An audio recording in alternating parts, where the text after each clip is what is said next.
Góðir Íslendingar.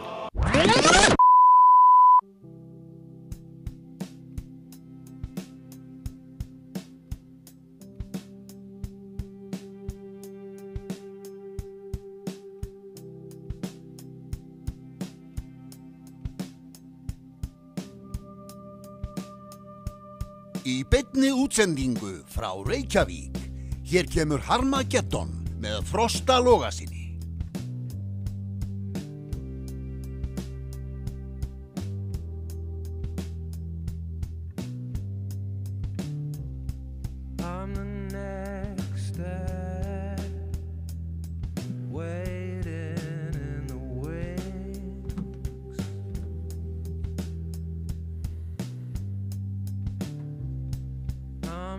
Komið þið sæl og blessuð. Ljúfir tónar frá útvarpshöfða Radiohead hér undir í upphafi Harmageddon. Þetta lagið All I Need af plötunni In Rainbows. Þvílíkir snillingar, þessi hljómsveit. Já, ég mjög ánægður með valið, sko, því þú varst með Pixies síðast. Já. Ég set Radiohead líka í top 10 of all time. Já, einmitt. Bara þessar tvær.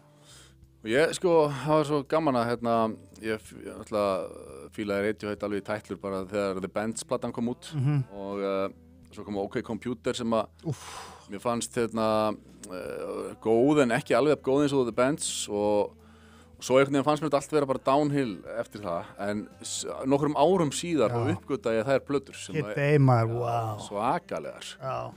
Og OK Computer líka miklu betri heldur en að mér fannst hún þegar hún kom út fyrst. Já, mér finnst það að vera einn besta plata sem gerði hefur verið, sko. Já, bara sturlu, sko. Svakaleg lög á henni og já, þeir einhvern veginn hafa aldrei slegið feilnótu þó þeir hafi orðið svona miklu meira arti í seinni tíð, þá bara hafa þeir gert það virkilega vel. Já. Og já, hækka aðeins aftur. Þetta er live upptaka, sko.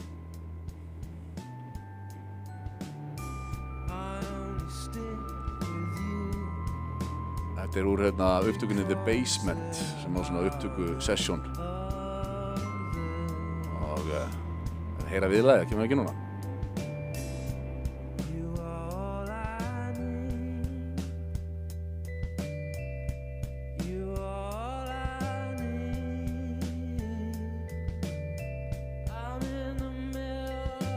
Sér það Tom York notar sömu mikrofónu á við Kongur. Electro Voice. Alvörur mikrofónar, hann er kongur. Nefnum hvað, geggjaband. Það er Harmageddon sem er komin í loftið, þriðjudagur 4. mars. Tíminn flýgur. Það var farið að vora hjá okkur en svo er að veturinn einhvern veginn aftur skollin á með tilheyrandi pestum og viðbjóði. Þeir sem eru með mörg leikskólabörn eru örugglega búin að kenna eins á því. Það er allavega búið að vera hasar á mínu heimili. En þetta eru allt tímabil maður sem líða hjá. Við þurfum bara að fara í gegnum skaflinn eins og það heitir og taka þessu öllu með bros á vör. Að vera 3 barna faðir maður, það er bara, það vantar alveg allavega 10 auka klukkutíma í sólarhringinn. Já, minnstakosti. Minnstakosti. Fyrir mann sjálfan, sko. Já, var algjörlega fyrir mann sjálfan. Það er engin tími fyrir mann sjálfan, engin. En mikið er þetta nú samt allt gefandi og fallegt.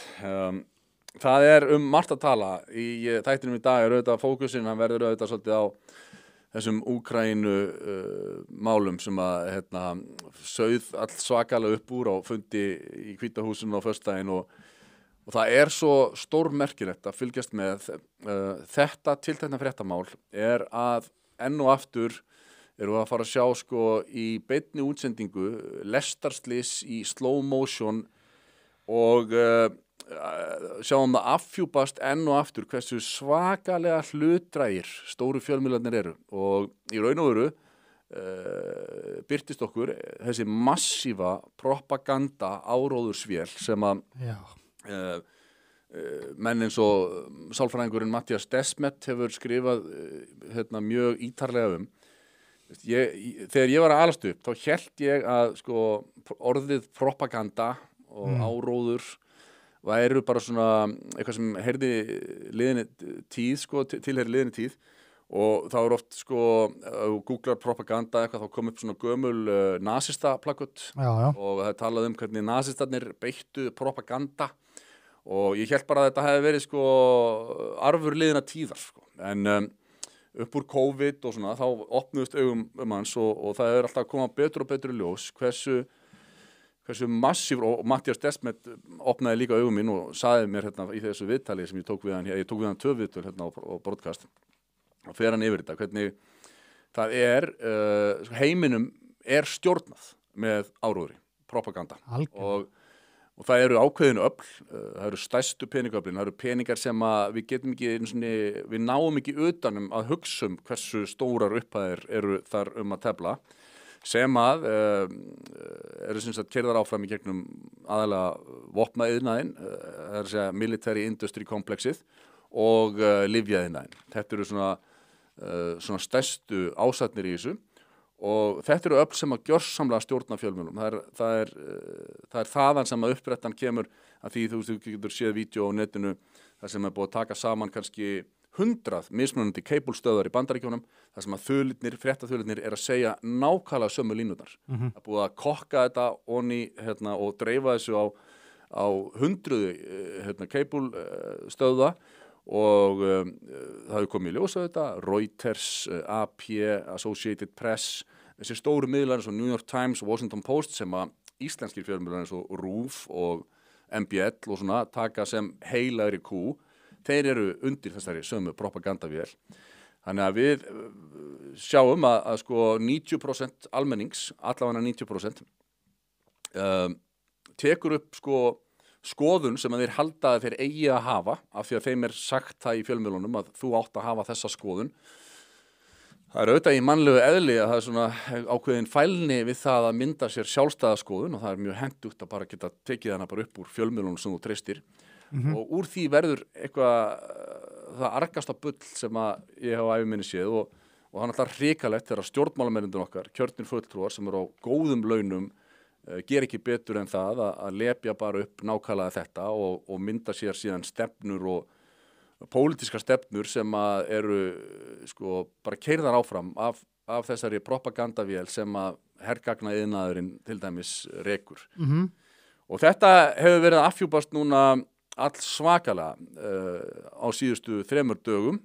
Það er reynd ótrúlegt að sjá hvernig þessi fundur í Hvíta húsinu var túlkaður af þessari áróðursvél og hvernig almenningur hefur algjörlega gleypt það bara roðlaust og beinlaust. Þetta er eitt mesta eye-opening moment sem ég hef vorið vitni að núna bara á síðustu 4-5 árum. Og við ætlum að fara ítarlega í það hér í þessum þætti. Það er mjög mikilvægt að fólk fari að vakna og átti sig á nákvæmlega hvaða öfl eru þarna verki og hvernig þetta birtist okkur og það er svo ótrúlega þakkavert að menn eins og Elon Musk hafi skoruð upp herör gegn þessu og miðill eins og x.com, þar getur maður fengið nánast svona bestu upplýsingarnar í dag en það er hrópandi og í raun og veru sko sorglega svona grátbroslegt að sjá hvernig fjölmiðlarnir allir. MBL til dæmis sem er sko hefur sko eflaust, maður veit ekki, kannski kemur að í ljós að USAID peningaþvottavélin sem hefur verið að dæla út bandarískum skattgreiðenda peningum í verkefni út víðan heim til að beita áhrifum Bandaríkjanna og það hefur nú komið í ljós að fjölmargir fjölmiðlar hafi verið á spenanum þarna og það hefur nú oft svona verið í að því að í gegnum tíðina sko alveg frá seinni heimsstyrjöld þá hafi Morgunblaðið verið á einhverjum svona bandarískum spena. Það var nú einu sinni þannig að forsíða Morgunblaðsins, hún var ég man eftir því ég var áður en ég var að byrja að pæla nokkuð í fjölmiðlum og ég hafði ekkert vit á fjölmiðlum. Ég sagði einhvern veginn við pappa minn því ég byrjaði alltaf blaðið að frétta aftast, það voru svona einhverja popfréttir og svona og það var líka þannig að forsíðan var alltaf bara erlendar fréttir og þetta er ekkert rugl, ég geti spurt einhverja eldri menn eða bara farið inn á tímarit.is eða eitthvað, þá var forsíðan eingöngu erlendar fréttir, það var ritstjórnarstefna á Morgunblaðinu, það var þannig í marga áratugi og það er svona, við meðlega þess að maður veit í dag, þá velti maður sér fyrir sér hvort að það hafi í raun og veru bara verið áróður síðan sko, sem að hafi verið borguð af bandarískum skattgreiðendum, jafnvel. En mokkinni mitt hefur alltaf verið mjög hliðhollur, stóra Sam, Uncle Sam í Bandaríkjunum, en vegna Trump derangement syndroms heilkennisins sem að hrjáir líka Morgunblaðið, að þá eru þeir núna komnir í sko nánast bara að fara að halla sér að Evrópusambandinu og Bandaríkinu eru hræðileg út af því að vélin þannig núna að military industrial complexið vill koma því þannig fyrir að Evrópusambandið fari að auka fjárútlát í hernaðarmál massíft. Þannig að núna sem sagt allur fókusinn á að við höfum að bakka það upp að evróskir stjórnmálamenn og evrósk þjóðríki fara að eyða trilljörðum í reyndar bandarískar vopnaframleiðslur. Þannig að Ekki bara það, þeir vilja senda sko hermenn á svæðið. Já, fyrir utan það. Það crazy sko. Þannig að þetta er alltaf orðið svo skakt þegar Morgunblaðið fara að tala gegn Hvíta húsinu en þetta hefur þróast svona vegna þess að í Hvíta húsinu núna er renegade, rebel sem er ekki að taka þátt í þessum heilaþótti og þar að leiðandi er Morgunblaðið komið í erfiða stöðu. Það hefur alltaf verið sko bara raun og veru málgagn Hvíta hússins en af því að þá sem að stjórnar þar núna er ekki að spila með, þá er moggin í fyrsta skipti bara í heila öld að tala gegn Hvíta húsinu. Þannig að þetta er mjög áhugaverið tímar. Þannig að þetta er svona í fréttum í mogganum, þá náttúrulega talaði landsfundin mikið landsfund Sjálfstæðisflokksins, þar var kjörinn nýr formaður eins og þið hafi kannski tekið eftir. Guðrún Hafsteinsdóttir hefur tekið við að Bjarna Benediktssyni og kjörið var alveg hnífjaft, hún var með 50,11% og Áslaug Arna með 49,10% eitthvað svoleiðis. Þetta gat ekki verið tæpara, það voru 19 atkvæði sem voru á milli þeirra, það voru 1800 og eitthvað atkvæði sem voru greidd og þetta var svona þeir sem eru hlynntir Sjálfstæðisflokknum hafa talað að þarna verið tvær góðar konur en þetta eru sko svona tveir armar flokksins og það Guðrún Hafsteins sem að verður ofan á, veit ekki alveg hvort að þú veist með ég segja, hún sé svona aðeins meiri íhaldsarmur sko en hún samt kemur á atvinnulífinu og en þetta maður veit ekki sko, maður fær á tilfinningur að reyndar að þessi formaður gæti verið kannski bara svona til einnar nætur, svo má segja, að það verði fyrir næstu kosningar að þá verði einhver nýr formaður sem komi inn. Áður en kosningarna verða? Já. Það er að segja ef það er landsfundur eftir 2 ár og kosningar eftir 3 ár, þá getur vel verið að það komi einhver nýr inn og en þú veist, ég veit það ekki. Guðrún Hafsteinsdóttir er svo sem prýðileg kona og en það er einhvern veginn manni finnst samt og það er alveg sama hvor hefði tekið þetta, hvort það hefði verið Áslaug eða Guðrún, að sá sem nýr formaður Sjálfstæðisflokksins er ekki að fylla í þau stóru spór sem að Bjarni Benediktsson skilur eftir sig. Það er alveg ljóst. Kannski á Guðrún eftir að vaksa upp í það, ég veit það ekki, en eins og staðan er akkurat núna, þá var Sjálfstæðisflokkurinn að fara svona tröppu niður með því að kveðja Bjarna Benediktsson og fá nýjan formann, hvort sem það hefði verið Guðrún eða Áslaug, ég segi það með fullri virðingu fyrir þeim. En þetta var áhugaverður fundur, ég var þarna reyndar, ég hef aldrei farið á landsfund Sjálfstæðisflokksins áður en þarna var ég og það var áhugavert svona persónugalleri þarna var nú að segja talsvert eðlilegra heldur en ég fór einhvern tímann með mánavini mínum á landsfund Vinstri grænna. Þar voru allir bara einhverjum með grænt og blátt hár í ullapeysum og með vörtu og nefinu og eitthvað, þú veist. En þarna var svona nokkuð eðlilegra fólk, verð ég að segja. Og það var svolítið svona skarpur kontrast á milli. Ég svona upplifði þegar ég var hérna í salnum og svona þetta er eitthvað annað heldur en á landsfundi Vinstri grænna. Jesús Pétur. En við ætlum að fara yfir þessi mál öll sömul og meira til hér í fyrsta dagskrárlið þáttarins sem er að venju 5 fyrirsagnir. En fyrst, áður en við gerum það, þá vil ég benda ykkur á að Tommi vinur minn hjá Rekus og öll þau sem að reka það frábæra fyrirtæki taka vel á móti ykkur með skrifstofulausnir út allan bæ. Algjörlega frábært fyrirtæki með geggjaða þjónustu og geggjaða vöru, svo má segja, sem eru þessar frábæru skrifstofu aðstöður sem eru víðsvegar bæinn og út allt land. Og svo er það Caveman svalasta fataverslun landsins í Kópavoginum og þó víðar væri leitað. Ég held að þau fari líka brátt að herja á erlendan markað. Þetta íslensk hönnun, skyrtur sem hafa algjörlega slegið í gegn á Íslandi og ég geti trúið að þetta yrði stór og heitt útflutningsvara þegar framlíða stundir. Og síðan er það biofit.is sem að býður hlustendum Harmageddon og eingöngu hlustendum Harmageddon upp á spikfeitan afslátt.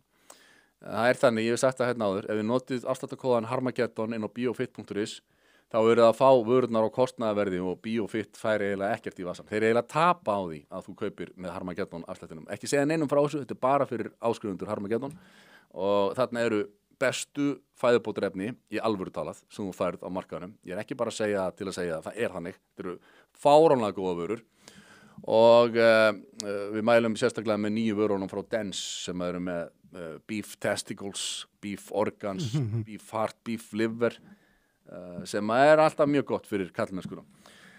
Herru, nóðum það. Við ætlum að skella okkur í 5 fyrirsætnir. Við kíkjum á það hér. Extra, extra, extra, read all about it. Me and that playboy in trouble again. Extra, extra, extra, extra, read all about it. Já, sko, kannski byrjum við bara á fyrirsætna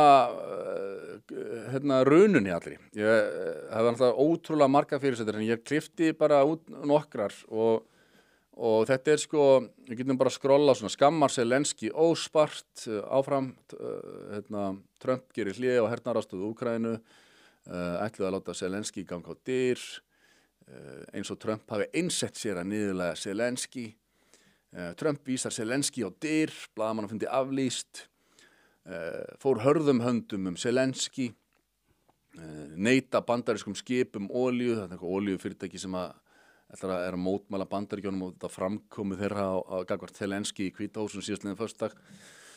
Undirrituðu 400 milljarða lán til vopnaframleiðslu, byttu fyrir þér, Guð minn almáttugur.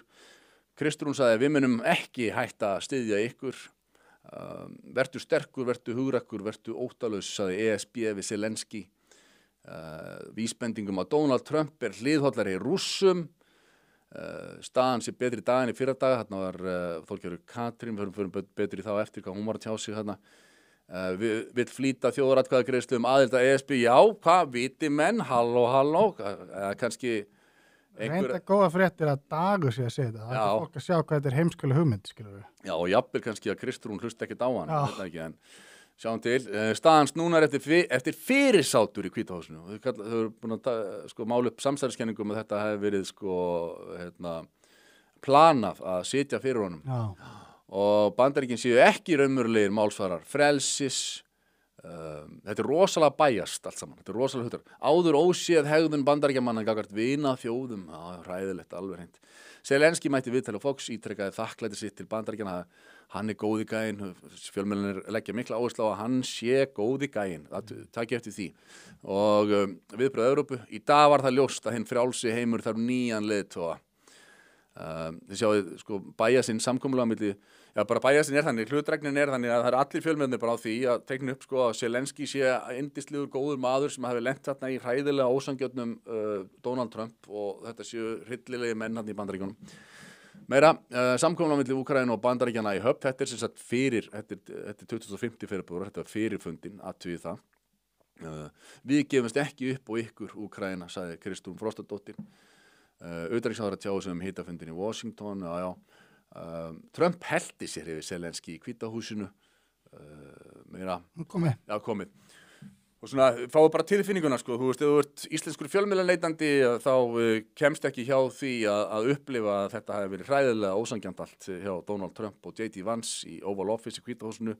Zelenski hins vegar góði gæinn, hann hafi setið þetta af sér og nú stöndum við öll með honum og við þurfum bara að þurrka út Donald Trump og helst fá nýjan leiðtoga hins vestræna heims.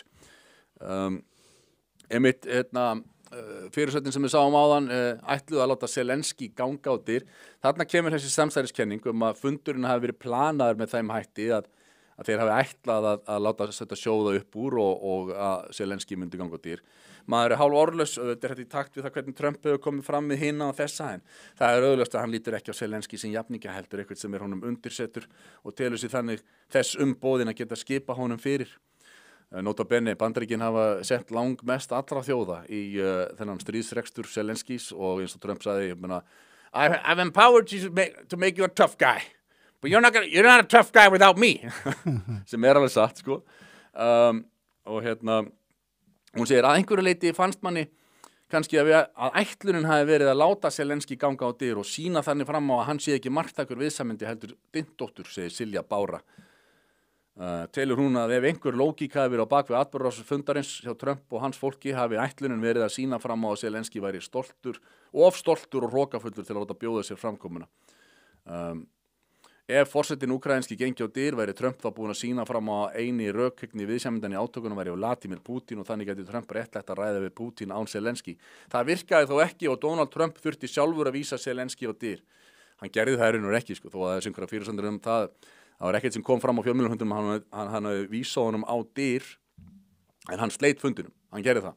Og Zelenskí, hann fór út í fússi án þess að skrifa undir samning sem hafði verið ákveðin löngu fyrr og það eru margir sem miskila það og halda að þar hafi verið búið að semja það að Bandaríkin ætti að hirða allar auðlindir að Úkraínu. En samningurinn var sá að Bandaríkin myndu koma inn, fjárfesta í innviðum Úkraínu og fá að moka upp auðlindum fyrir einhverja málma og svona til þess að nota í kapplaupinu við Kína í framleiðslu hátæknivara og GSM síma og svona og þannig væri Bandaríkin komið með eins og maður segir eitthvað steik í Úkraínu sem myndi þýða það að Rússland gæti ekki lengur ráðist á Úkraínu. Ef Bandaríkin væri komið með hagsmuni innan Úkraínu þá væri friðarsamningur miklu auðveldara að klára. Þetta var hugsunin og þetta var það sem var búið að ákveða fyrir fundin. Það eina sem Zelenskí þurfti að gera var að mæta þarna og brosa. Donald Trump segir þeir eru búin að standa ykkur hetjulega, hermennir ykkur eru miklar hetjur, en nú verðum við að enda þetta. En alltaf þegar að Donald Trump sagði við verðum að enda þetta, þá fúlsaði Zelenskí við þessu og hann vildi ekkert heyra neitt að enda neitt.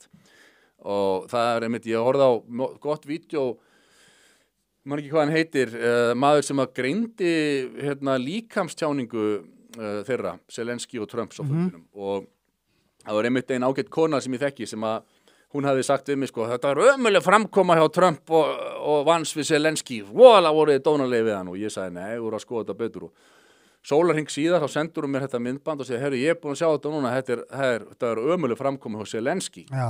Og eins og ég segi, hann kom að gera alls konar svipriði og svona þegar að vera að tala um endastríðið, hann vildi ekki enda þetta stríð. Og því fór sem fór, eftir 40 mínútur á fundunum af þessu, að þá í síðustu 9 mínútunar, þá sögðu Trump og Vance bara, herðu, hinga á ekki lengra, sko. Þú verður að fara að haga þér, því að hann hélt stöðugt áfram að drulla yfir Putin, sem að, ok, gott og vel, ég skil alveg hann sem sár út í Putin og svona, það búið að vera stríð þarna á milli þessara þjóða og Putin réðst inn í Úkraínu. En ef þú hefur eitthvað vilja til friðis þá ert ekki að leggja áherslu á að hann sé barnamorðingi og hann er viðbjóður og hann er að ræna börnum og hann er að drepa börn og eitthvað svona eins og hann var að segja hann inn í Hvíta húsinu og Donald Trump var alltaf að svona, það eru róluð með þetta sko. Við erum Donald Trump er í hlutverki sáttamiðlara, það er engin evrópskur stjórnmálamaður búinn að reyna einu sinni að tala við Putin í 3 ár. Það er engin evrópskur stjórnmálamaður búinn að reyna að tala við Putin í 3 ár. Það er engin evrópskur stjórnmálamaður áhuga á því. Eina stefnan hefur verið að einangra Putin, viðskiptaþvinganir, bara kötta á öll tengsl, meira að segja Ísland lokaði sendiráði sínu í Rússlandi. Donald Trump er eini maðurinn sem er í einhverju talsambandi við Putin og hann hugsar, ég get komið á friði. En ég get ekki gert það ef ég er á fundi með Zelenskí þar sem við erum bara að drulla yfir Putin og full. Sko. Við erum að sleppa því. Við erum bara að bíða með það. Sko. En þetta gat Zelenskí ekki, hann gat ekki tekið þátt í því að stilla sig þetta og þess vegna sauð upp úr og því fór sem fór. Já, pældi ég líka, ef, sko, þú veist, þetta er rétt í ánum, að Putin sé að drepa börn og ræna börnum, viltu þá ekki hann hætti því eða viltu hann haldi því áfram? Skilur við. Og það er engin, sko, þegar að tala um það, já, sko, jú, við verum að tala um frið, en það verður að vera sanngjarn friður, sko. Við getum ekki bara samið um eitthvað frið. Máli einn góður maður sagði, ég heyri Jeffrey Sachs lýsa að segja þetta, það er ekkert til sem að heitir vondur friður og það er ekkert til sem að heitir gott stríð. Nákvæmlega. Það er bara þannig og þess vegna er alltaf mestum vert að enda þetta en við erum ekki að sjá vilja til þess, sjá Evrópuþjóðunum og Zelenski. Raun og veru eina, þú veist, góða stríði, síðasta góða stríði sem bara, við verðum að fara stríði, seinni heimsstyrjöld, öll stríði, því þeir voru bara útrýma fólki, skilur. Já. Og næst að Þorgerður Katrín, hún var á sömu línu, sko, eins og Trump hafi einsett sér að niðurlæga Zelenski og hún hefur sagt að tala fyrirsátt, sko, að þetta hafi verið skipulagt og Þorgerður Katrín er utanríkisráðherra Íslands og hefur verið að tjá sig á til dæmis Twitter með mjög svona óvarlegum hætti. Þú veist, í þessu tali gegn þessum friðarviðræðum í raun og veru. Það er náttúrulega ótrúlegt að horfa upp á þetta, segir Þorgerður, að hlusta. Það er alveg ljóst að Úkraína þarf einhverja tryggingar á Bandaríkjunum að halda. Tryggingin var sú að gera þennan samning við Bandaríkin og Bandaríkin væri þá komið með hagsmuni innan Úkraínu og það myndi þýða það að Bandaríkin myndi skrúa fyrir árásir Pútins. En þau einhvern veginn vilja ekki sjá þetta. Ég var með næst var það x.com hlekkur þar sem að J.D. Vance lýsir því hvernig aðdragandinn sem fundi var, hvernig þessi fundur átti að fara fram og hvað átti að fá út úr honum og skulum heyra hvernig J.D. Vance lýsir þessu. You're exactly right, Sean. When the Ukrainians came to Washington on Friday, it was supposed to be ceremonial. You know, there had been some public back and forth, some disagreements, some words spoken in public, and the president was like, let's have this moment. We give some credit to the brave Ukrainian fighters, and of course it's a very brave army that they have there in Ukraine. Let's sign this minerals deal, which importantly does two things. It allows the American people to get some of their money back, but it also shows the Ukrainian people that America has a long-term investment in their sovereignty. You do those things, we'll sign this thing, we'll have a rah-rah moment, and then we'll get to the tough talk of negotiating peace. We couldn't even get the Ukrainians to a point where they could talk about the peaceful settlement. And look, in some ways, Sean, I get it. I get the frustration. I get the rage. It's their country. Of course, it's not our country. But you've got to accept cooler heads have got to prevail. This thing cannot go on forever. This is the important point. I'd say this to our, of course, most importantly, the Americans who are watching, but people all over the world. When you talk to leaders in private, whether they're Ukrainian or European, when you talk to people in private, they will tell you this cannot go on forever. There aren't enough Ukrainian lives, there isn't enough American money, and there isn't enough ammunition to fund this thing indefinitely. The only realistic pathway to bringing this thing to a settlement is President Trump's pathway. We encourage both President Zelensky and President Putin to follow that path. So, þetta bara lekur af þessu skynsemin sem að kemur frá J.D. Vance og þeim þetta.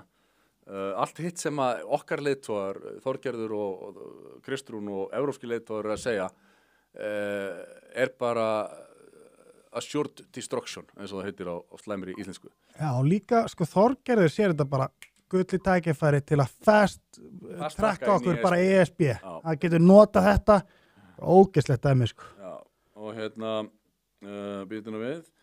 Nú, konan að senda mér eitthvað trilling heima fyrir, það eru mörg veik börn heima, það eru nema hvað. Næst ætlum við að sjá það sem að Farhad Saqqara sem er CNN sjónvarpsmaður, hann var staddur hjá Bill Maher á föstudagskvöldið og hvernig hann lýsti því að hvað var svo glatað hjá Zelenski að meiri segja með þessi CNN maður, hann lítur svo á að Donald Trump sé fyrir mikill einfeldingur og einfaldur karakter og það sé ekkert mála að spila með hann og þú hefði bara þurft að gera eins og hann segir þetta, við sjáum hvernig hann lýsir þetta svolítið svona grín. In a strange way, I do feel like Zelensky should have studied this a little bit more. He's an emotional guy. I've met him many times. He's very brave. He's been fighting a war and he let his emotion get the best of him. The way to have gone in there is first you begin by saying, President Trump, you are a genius. You have completely transformed the landscape. I have with me the order of highest merit. Ukraine has never created a civilian honor this big for you. Have a big medal. Put it on him. Right? And they say to him, I look forward to welcoming you in Ukraine so that we can build the tallest Trump Tower in the world.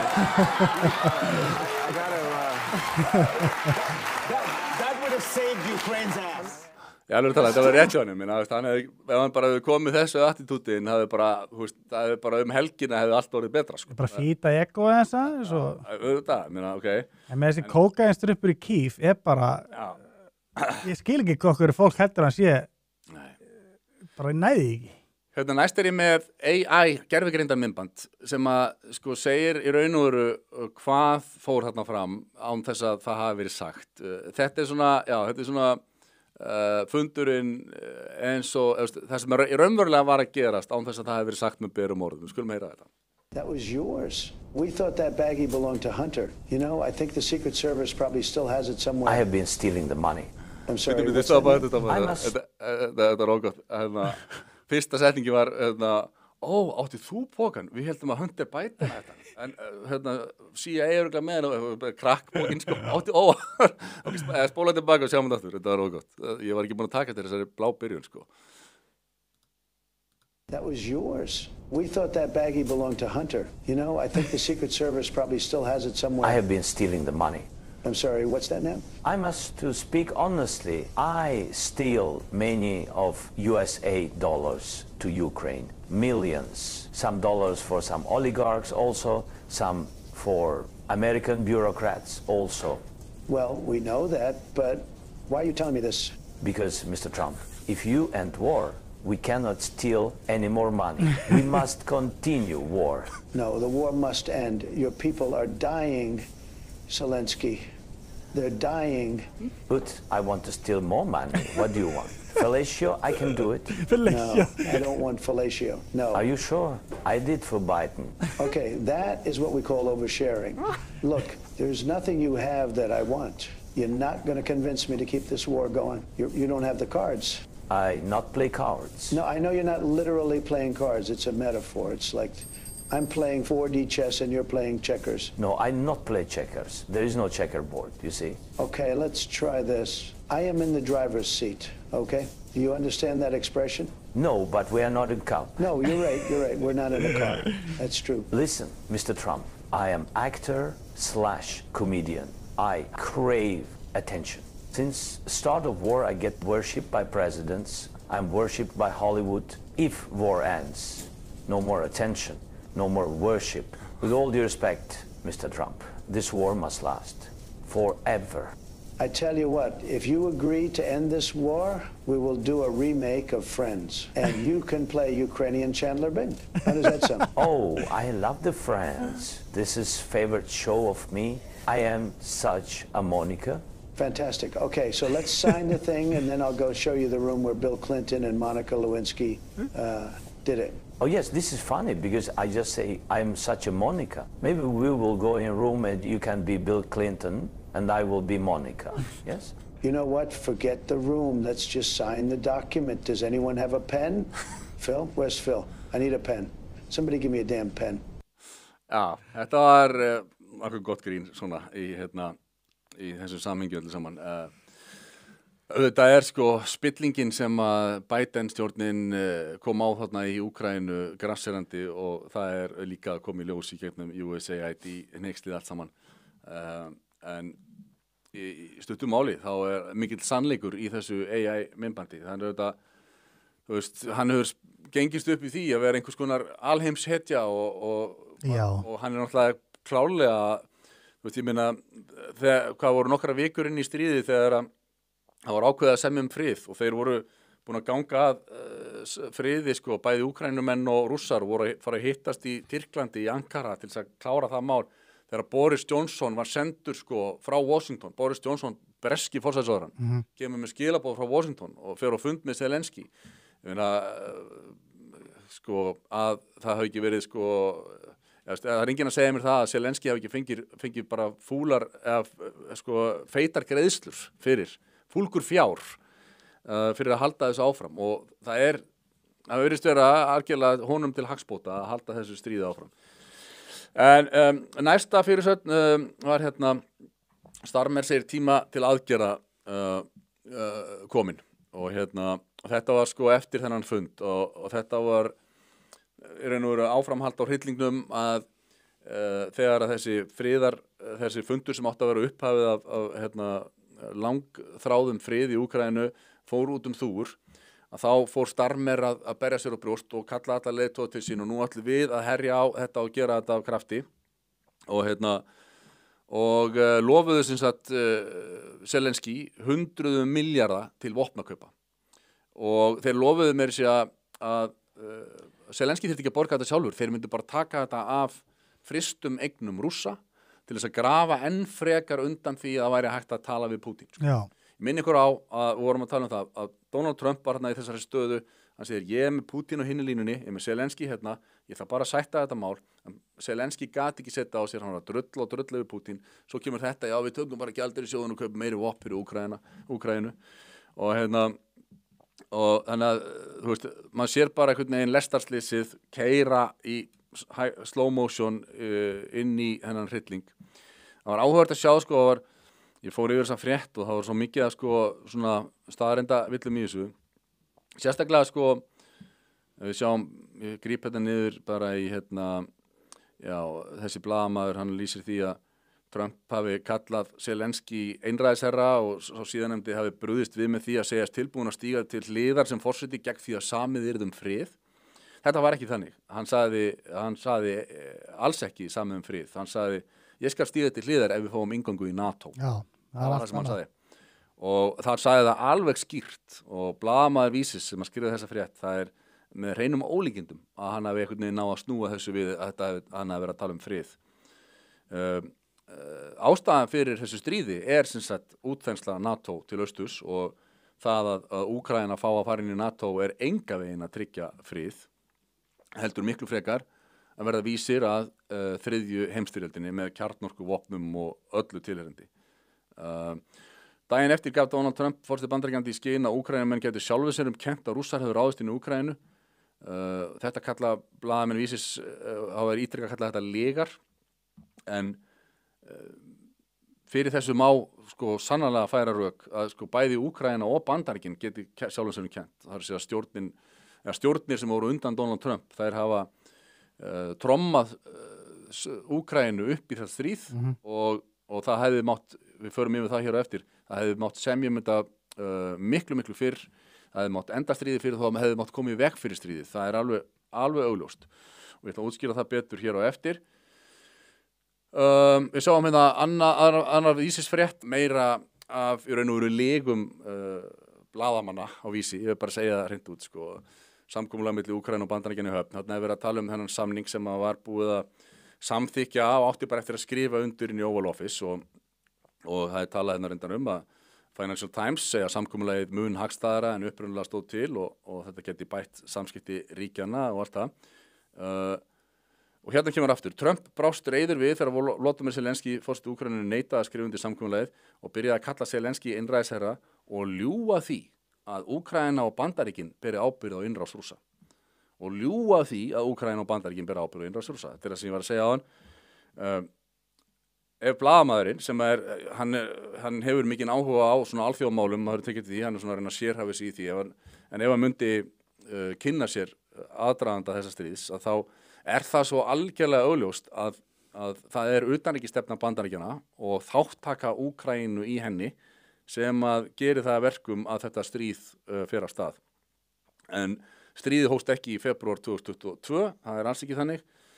Þetta gerist þegar að Bandaríkin steypa af stóli réttkjörnum forseta í Úkraínu árið 2014.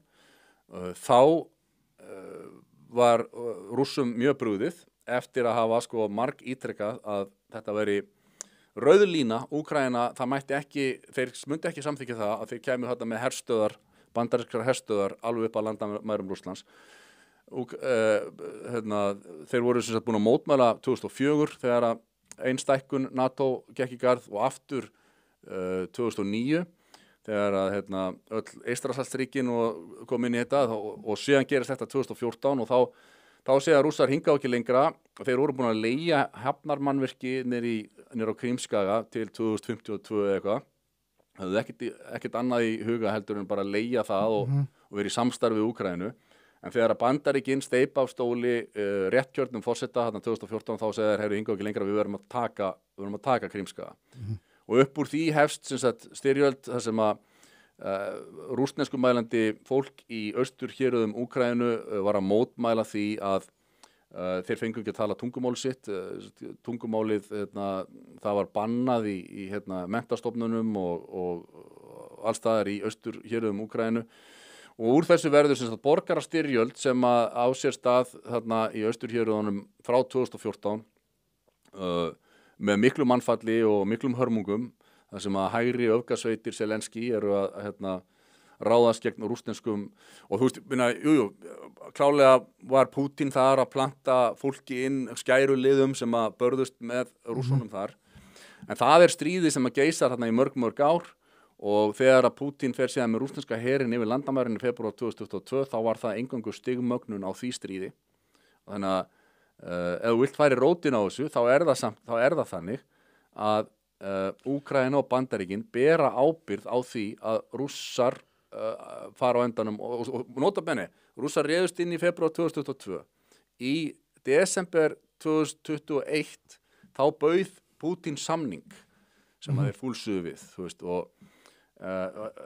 marg ítrekka reynt að koma í veg fyrir þetta. En okkur var bara sagt að Pútín hefði bara vaknað þarna í febrúar 2022, farið öfumegin fram á rúmunu, alveg brjálaður og ákveðið ætla að vera einræðisherra í Evrópu og ráðast fyrst gegn Úkraínu og svo Pólandi og öllum hinum Evrópríkjunum. Þetta rosalega óþægileg sannleikur fyrir mjög marga sem vilja bara helst ekki horfa eins og á þetta. Það svo heimurinn hefði byrjað þegar stríðin. En þú veist, það svo auðvelt að sjá þetta og kynna sér þetta, sko. Það þú ert potandi í björn bara í mörg ár og svo þegar björnir bregst við og býtur, þá þetta allt byttin að kenna. Þú veist, það meikar ekki sens. Þetta nákvæmlega þannig og síðan næsta fyrirsögn, við ætlum að sjá, það var sko, það talað að viðbrögðu fæstu utanríkisráðherra á X minni á nethryðjuverk, sendi þær Íslands í Bandaríkjunum til að Ísland geti orðið skotmark netárása, en þetta ekkert nethryðjuverk. Það bara þannig, þetta sérðu þennan status og við skulum bara hoppa á næsta link. Þorgerður Katrín segir, Iceland stands with Ukraine. You are not alone. We wholeheartedly support Ukraine in their quest for just and lasting peace against the unprovoked and unlawful Russian aggression. Það náttúrulega unprovoked ekki rétt. Þetta en takk eftir, þarna komin 3600 comments. Og þau eru öll á þann veg að það drullað yfir Ísland og Þorgerður Katrínu. Og þetta ekki einhverju bottar, maður sér það bara á sko lága markinu til dæmis. Já, og líka bara á textanum sem sko. Þetta allt sérsniðið að Íslandi sko. There you go, Iceland with its giant economy and military capabilities are gonna take over the USA. Go get them, Iceland, we're rooting for you. Speak for yourself. We want the war to end, but with Zelensky acting like a fool like that, we won't see that happen anytime soon. Iceland has a total population of 350,000. It has literally no army and less than 800 unarmed policemen, but is ready to fight Russia. Og unprovoked, come on, þetta er bara fullt af vakandi fólki sem að sér hvað í gangi og Þorgerður Katrín, henni bara skellt niður, sko, í yppon. You are not standing with them. You refuse to stand with them. Send soldiers or negotiate peace, but don't pretend you're standing with them. They're getting slaughtered. They're losing. We need negotiated peace now. Politicians are killing innocent citizens while wasting billions. Og svo framvegis. En þú veist, hugsa þér, hún fær sko 3600 neikvæð viðbrögð. Það sem að fólk drullar yfir þetta rugl. Henni dettur ekki í hug að bakka aðeins og segja, herru, gæti verið að ég sé eitthvað í ruglunu eða, nei, þetta hljóta bara að vera rússneskar netárásir. Þetta eru bara bottar frá Rússlandi sem að ráðast á mig. Það skýringin hennar. Algjörlega. Og eins... Það að vera mjög augljóst að hún að spila fyrir eitthvað lið sem ekki Ísland, að koma okkur inn í Evrópusambandið og eitthvað svona, sko. Algjörlega. Hörru, næsta fyrirsögn var af nútímanum. Það þessi fína grein sem ég veit ekki hver skrifaði, en nema hvað. það svo gott að benda á það er einn evrósku stjórnmálamaður.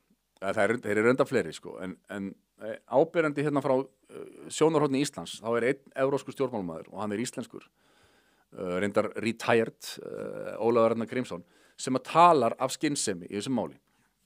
Ólafur Ragnar hérna fyrirsátt Þorgerðar Katrínar. Ólafur Ragnar Grímsson, fyrrverandi forseti Íslands, póstaði á samfélagsmiðlunum X myndbandi af viðtali CNN við Marco Rubio, utanríkisráðherra Bandaríkjanna. Ólafur Ragnar bendir á að til að skilja hvað gerðist og hvað getur gerst næst sé mikilvægt að hlusta á viðtalið. Og ég vil benda ykkur á, því við getum ekki horta á þetta 19 mínútna viðtal, en þið sjáu hérna, ef við gerum Marco Rubio, Zelensky, CNN, er CNN bara búin að byrta 10 mínútna bútur þessu, en þið getið fundið aðra síður sem byrta það. Þarna er til dæmis Forbes YouTube síða sem að ég mæli eindreið með að þið horfið á þetta viðtal, því að Marco Rubio er algjörlega til fyrirmyndar, hann er hérna bara mjög öflugur svona diplomat og svona statesman eins og sagt er. Og hann fer yfir þetta mál frá aðtölu á 19 mínútum og ég mæli eindreið með að þið kynni ykkur það. Í grein nútíma segir, í viðtalinu kemur meðal hans fram að samkomulagið sem átti að skrifa undir í Hvíta húsinu hafi verið löngu tilbúið en Zelensky hafi krafist þess að skrifa undir það í Hvíta húsinu. En það rímar illa við samsæriskenningar Þorgerðar Katrínar Gunnarsdóttur, utanríkisráðherra Íslands, fyrirsát. Átti ykkur því, Zelensky óskaði eftir þessum fundi. Trump var búinn að segja, I understand he's coming here on Friday. Og það var Zelensky sem að ákveður að í staðinn fyrir að tala bara að skrifa undir hann samning, að þá fer hann að hleypa þessu upp í bál og brand. Í þessari greini farið yfir sko, hvernig Ólafur Ragnar Grímsson hefur verið jarðtengdur í gegnum tíðina. Meðal annars, þið munið eftir því, helgina eftir innrás Rússa í Úkraínu í febrúar 2022, þá var Ólafur Ragnar Grímsson í viðtali í Silfrinu á RÚV. Og hann átti ykkur líka á því að hann er eitt reyndasti stjórnmálafræði prófessor landsins. Hann var með svona kalt mat á stöðuna og hann vísaði í að það þarf að taka tillit til hagsmuna Rússlands og til hagsmuna Bandaríkjanna og það þarf að koma að hittast á miðri leið og það var allt brjálað. Illugi Jökulsson og allir þeir Egill Helgasynnir þessa lands, þeir réðust á Ólafur Ragnar Grímsson og kölluðu hann Pútínsleiki og Pútínhóru og eitthvað svona. Og fyrir utan það þá náttúrulega munið að Ólafur Ragnar Grímsson var svo eini sem stóð í lappirnar þegar að meðal annars Þorgerður Katrín vildi að við myndum skrifa undir Icesave samningana og í þessari grein reynda farið yfir það hvernig Kúlulánstrókningin sjálf. Já, hún tók hérna kúlulán eða maðurinn hennar sem var fært yfir í einkahlutafélag korter í hrun þannig að þau þurfti ekki að bera ábyrgð á 1800 milljónunum sem voru Ældiði. Og í lokin Ísland er nú aftur á ögurstundu. Við erum lítil herlaust þjóð á mitt og milli Bandaríkjanna og Evrópu. Við erum með varnarsamning við Bandaríkjanna og höfum átt góð samskipti við bæði Bandaríkjanna og Evrópu. Hingað til hafa ráðamenn þjóðarinnar að tala fyrir friði og hlutleysi þegar stórveldi standa í stríðsátökum. Valkjörustjórnin, svo kallaða, virðist vera á öðru máli. Keppist við að taka fullan þátt í stríðsátökunum og gagnrýnir forseta Bandaríkjanna. Þann eina sem að tala fyrir alvöru frið af miklu harðfylgi.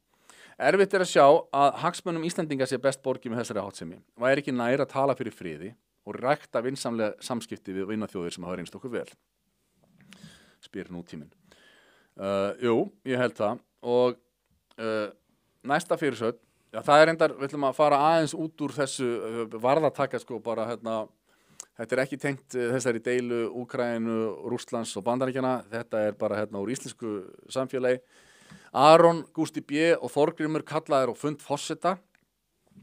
Hvað er í gangi þarna? Jú, þarna var forseti Íslands Halla Tómasdóttir að kalla þekkta menn á öllum aldri á fund sinn til þess að ræða við þá kærleika og karlmennsku. Og á meðal gesta á fundunum var tónlistarmaðurinn Aron Kahn, uppistandarinn Bergur Ebbi, hlaðvarpsstjarnan Gústi B, Jón Gnarr, myndlistarmaður, Tolli, myndlistarmaðurinn Tolli, Þorgrímur Þráinsson og fleiri. En þarna er ekki Þorsteinn Vaff Einarsson sem hefur gefið sér út fyrir að vera aðal sérfræðingur landsins í karlmennsku. Þá er þetta ekki mjög marktækur fundur ef hann er ekki Já, ég hugsaði, greið Steini maður, hann er bara sniðgenginn og gæti trúa að þetta hefði verið erfið helgi fyrir hann að sitja heima og... Já, líka maður sem hann er í stríði við er boðaður, Þorgrímur Þráinsson. Þannig að þetta var svona ultimate niðurlæging fyrir Greiði Steina sem var sem kannski einhvern veginn að upplifa það núna að hugmyndafræðin hans fyrir löngu orðin gjaldþrota og það enginn sem að leitast eftir því að fá svör við erfiðleikum karlmanna í sko kynjafræðikenningum, marxískum kynjafræðikenningum sem eins og ég hef sagt áður til dæmis, það bara þetta eins og að vera að tala efnahagsmál og fara að vísa í sko, já en Karl Marx sagði í grein sinni hugafar og hagvöxtur að þetta algjörlega galið að leita einhverjum lausnum í þessum textum. Kynjafræðin bara pólitískur kynjafræðin akademískur armur pólitískrar hugmyndafræði feminismans og það ótrúlegt að kynjafræðin hafi náð svona langt í þessum eins og ég segi, þetta bara pólitísk hugmyndafræði dulbúin sem akademísk fræðigrein ekkert fræðigrein og það þarf að fara að fletta betur ofan því þó að fleiri og fleiri séu farnir að sjá það. En já, þetta voru svona einhverjar fyrirsætnir tengdum þessum málum og við ætlum að halda áfram að fara yfir þessi sömu mál og gerum það hér næst í dagskrárliðnum Sprengja dagsins.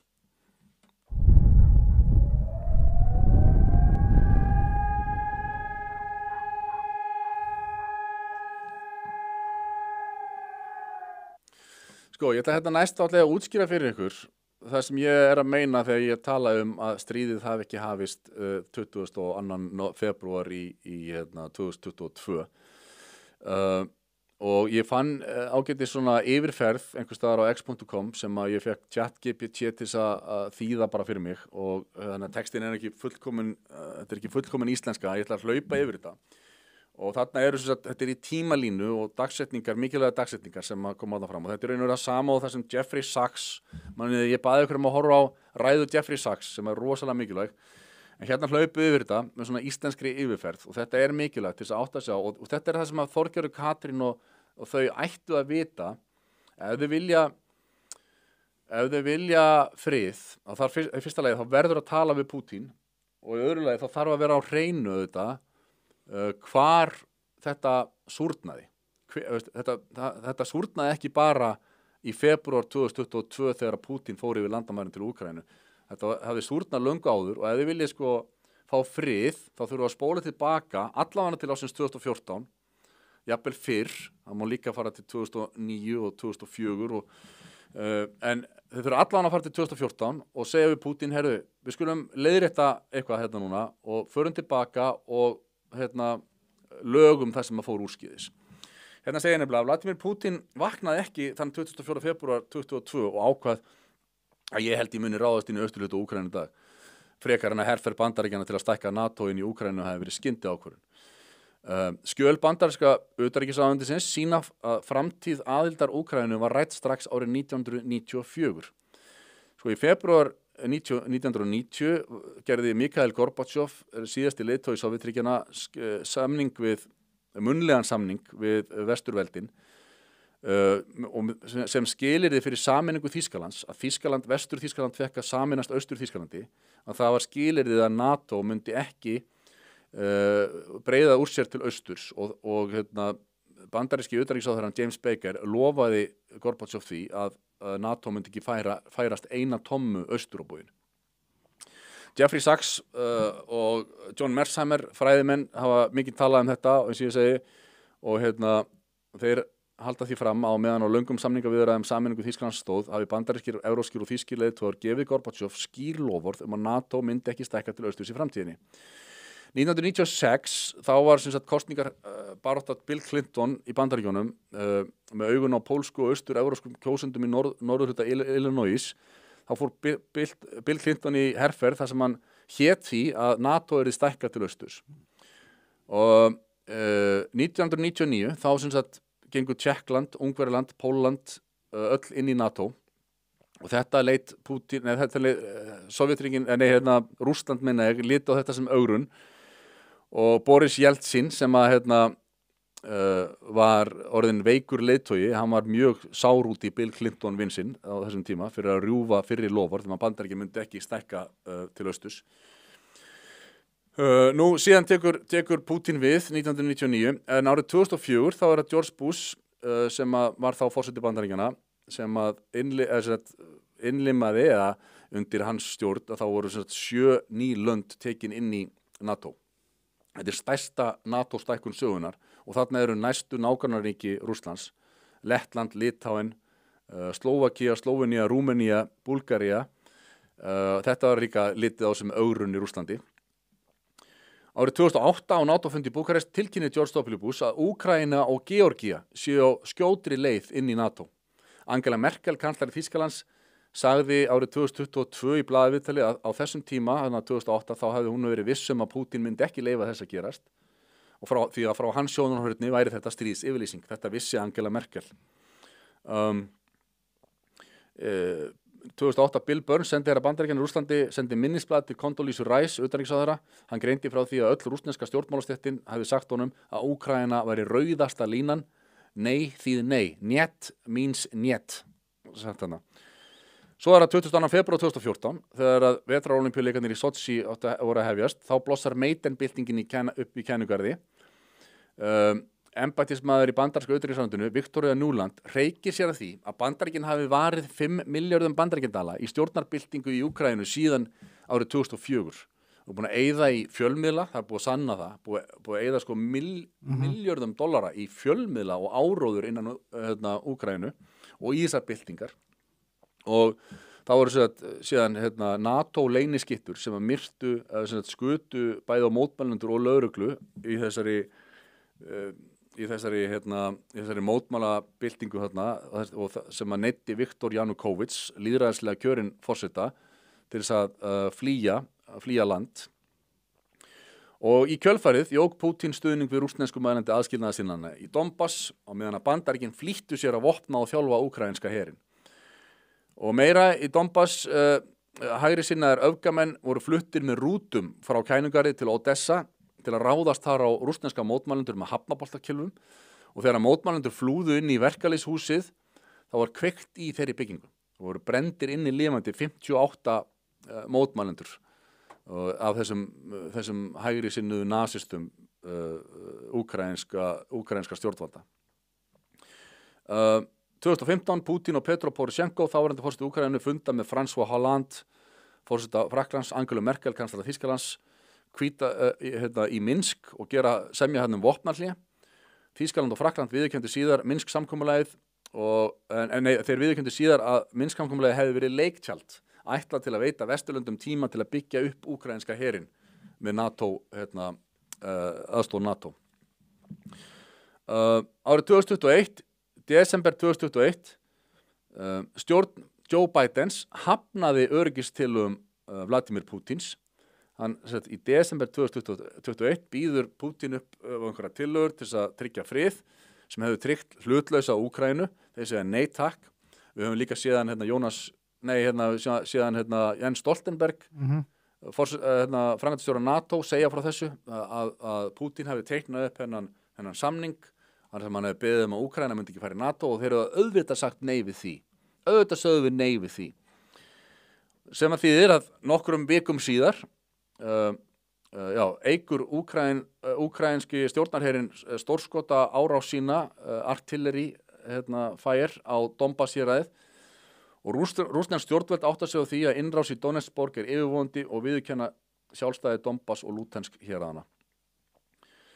24. febrúar fara rússar síðan yfir landamærin með 90.000 hermenn og stríðið sem við tölum í dag er sagt hafa byrjað þar.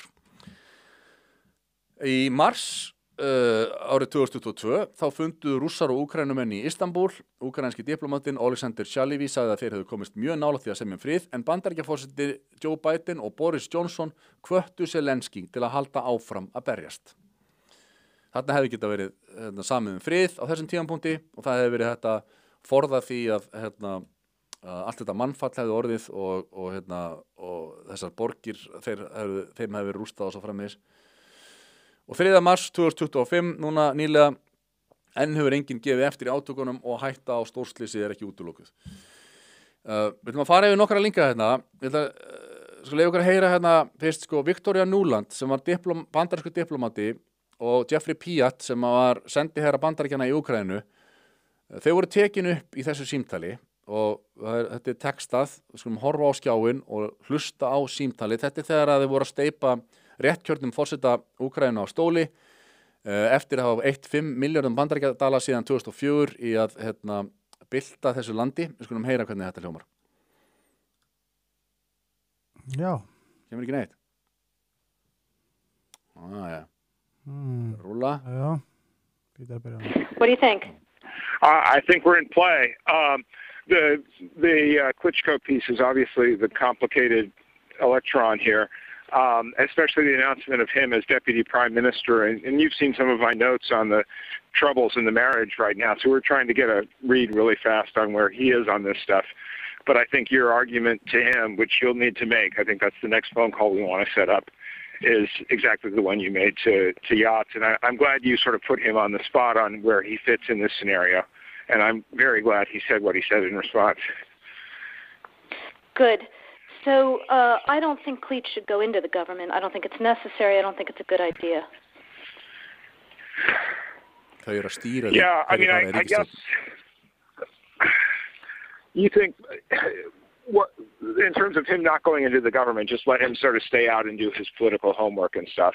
I'm just thinking in terms of sort of the process moving ahead, we want to keep the moderate Democrats together. The problem is going to be Tynybok and his guys. And, you know, I'm sure that's part of what Yanukovych is calculating on all of this. I think Yachts is the guy who's got the economic experience, the governing experience. He's the guy, you know, what he needs is Klitsch and Tynybok on the outside. He needs to be talking to them 4 times a week, you know.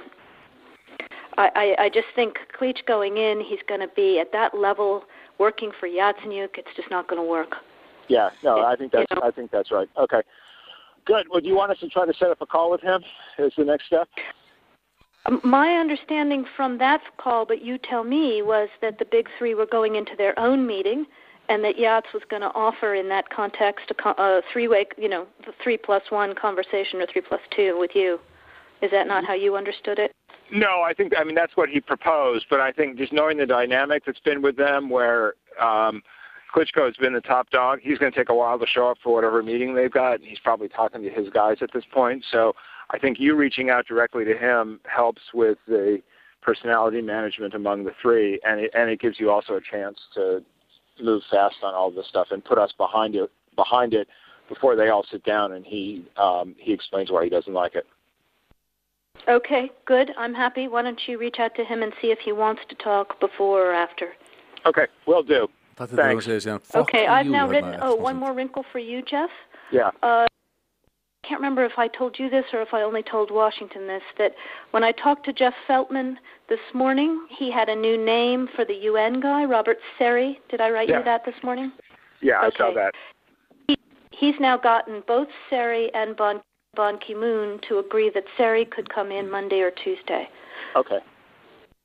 So that would be great, I think, to help glue this thing and have the UN help glue it.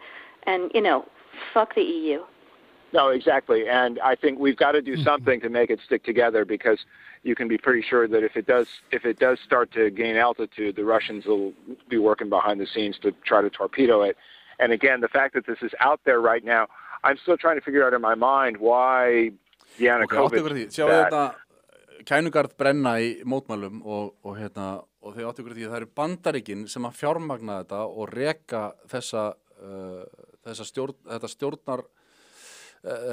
þetta valdarán í raun og veru. Og eins og Jeffrey Sachs hefur farið yfir, það er frá síðari heimsstyrjöld, þá eru núna 100 tilvik þar sem að CIA hefur steypt af stóli kjörnum leiðtogum óvinveittra ríkja eða ríkja sem þeir vilja ná stjórn á. Það eru 100 dæmi. Þetta er eitt af þeim. Og það er þetta sem að Putin lítur á sem mikla ógn við sig þegar það er verið að svíkja samkomulagið frá falli Sovétríkjanna að NATO færi ekki lengra austur. Og þetta er stigmögnunin sem að trappast upp í það sem endar í stríði í Úkraínu árið 2022. Þetta er alveg hreint ótrúlegt. Ég ætla að benda á, munið þegar stríðið hófst í Úkraínu, þá var okkur sagt bara að Putin væri brjálaður, hann ætlaði núna að taka yfir Evrópu, hann ætlaði að búið til ný Sovjetríki og það var eina ástæðan fyrir þetta, hafði ekkert með NATO að gera og ekkert, Putin vísaði þá í sem sagt, grein í sem sagt, sko, hvað heitir það, samþykkt Sameinuðu þjóðanna sem að, sko, og hvort sem að það þú veist, réttmætt eða ekki, að þá vísaði hann hérna í, sjáðu næsta link, sko, responsibility to protect greinin, about the responsibility to protect. Þeir vísa sem þetta í þetta að segja að innrásin sé gerð vegna þess að grein 138, each individual state has the responsibility to protect its population from genocide, war crimes, ethnic cleansing and crimes against humanity. Og það sem að þeir vísu í þetta, þú ert að ráðast inn í þjóðríki, fullvaldaríki, eins og Bandaríkin gerði í Írak og svo framvegis, þá þarf það að vera með einhverja afsökun. Þetta var það sem að Rússland sagði. Við erum að verja rússneskumælandi minnihlutann í austurhéruðum Úkraínu. En tæki eftir, við heyrðum ekkert það. Þetta kom aldrei fram í neinum fréttum hér vestanhafs, eða þú veist, þetta vestamegin í Evrópu. Það var bara að tala að Putin væri brjálaður einræðisherra sem ætlaði að fara að leggja undir sig Evrópu og við trúðum því mörg hver fyrst sinn allavega. En þeir vísuðu alltaf í þetta prinsipúl sem heitir sem sagt, responsibility to protect. Og hvort sem að það réttið ekki, en þá allavega að taka eftir að við fengum aldrei að heyra neitt af því, sko. Við fengum aldrei að heyra útskýringar þeirra á þessari innrás. Og það meira þetta bara, þarna sko, how the Kremlin distorts the responsibility to protect. Þarna voru þetta í apríl 2022, bara til að sanna fyrir ykkur að þetta hafi verið á dagskrá, en íslenski fjölmiðlar sögðu aldrei frá því. Þarna bandarísk hugveita að segja að Kremlin hafi verið að misnota hugtakið responsibility to protect. En taki eftir, fréttin í þess það að við fengum aldrei að heyra það, að þeir væri að nota responsibility to protect. Það var bara að tala um að þetta væri útþenslustefna Rússlands og að vera að endurvekja Sovjetríkin. Þau þurfa að hugsa það, sko, af hverju, ef að fjölmiðlar segja einhver ekki frá þessum, sko, ástæðu Rússlands fyrir innrásinni, hvað býr þar að baki. Síðan þetta skemmtileg klippa úr Joe Rogan þætti, þar sem að hún, Tulsi Gabbard að sýna Joe Rogan klippu úr bandarískum grínþætti, verður ekki John Oliver eða eitthvað, sem með viðtal við bandarískan diplomata sem sagt styrjöldina í Úkraínu. Þetta fyrir 2022, þetta þegar að styrjöldin geisar í austurhéruðum Úkraínu og þessi diplomati þarna alveg að tala að við megum ekki láta þetta fara úr böndunum, ef við gerum það, þá kemur Rússland og ræðst inn í Úkraínu, sko. Þú veist, þannig að þeir vissu alveg hvað var að gera, þarna hann að grínast með þetta. Við skulum heyra þessa klippu. Dean Rose. Mr. Rose, thank you so much for being here. There's the magazine, Foreign Affairs. Now, Gideon, help me out here. We've got a battle. The Ukraine, some of them want to go into the EU, the European Union, right. And some of them want to stay with Russia. If the Ukraine's not in Europe right now, what continent is it on? Well, it's part of Eurasia, but it's part of Eastern Europe and the former Soviet bloc. It's basically Robin to Russia's Batman. And the challenge here is to try to attract it to the West, to get it to flip sides. So the rebels in the streets, what are they fighting for? They're fighting for a better future. Countries have a development... That sounds like a political speech. No, but it's actually true.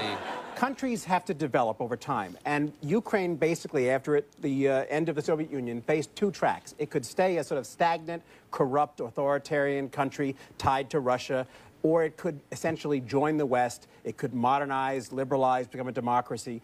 At the last minute, when it looked like it was going to trade up from its sort of abusive relationship with its boyfriend from the hood to a nice yuppie... You're not loading these choices in any way whatsoever. It's actually true. When it looked like it was going to trade up to a better environment, at the last minute, Putin offered a bribe. How much? $15 billion. That's a lot of cash, It's a lot of cash. And the president, who himself was tied to the old elites and the eastern part of the country with ties to Russia, decided to back off the change and go join Russia. Do you know how many pirate-themed restaurants you can buy with $15 billion? The problem was the western parts of the country and the younger parts of the country and the more modern liberal parts of the country basically knew that they had no future being Russia's vassal, so they took to the streets. Is America taking sides in this in any way? If these people, the rebels are winning right now, right? Yes, just recently. Why isn't Obama spiking the ball in the end zone and calling Putin and saying, hey, you might have won the medal count, but we won the country count, biatch?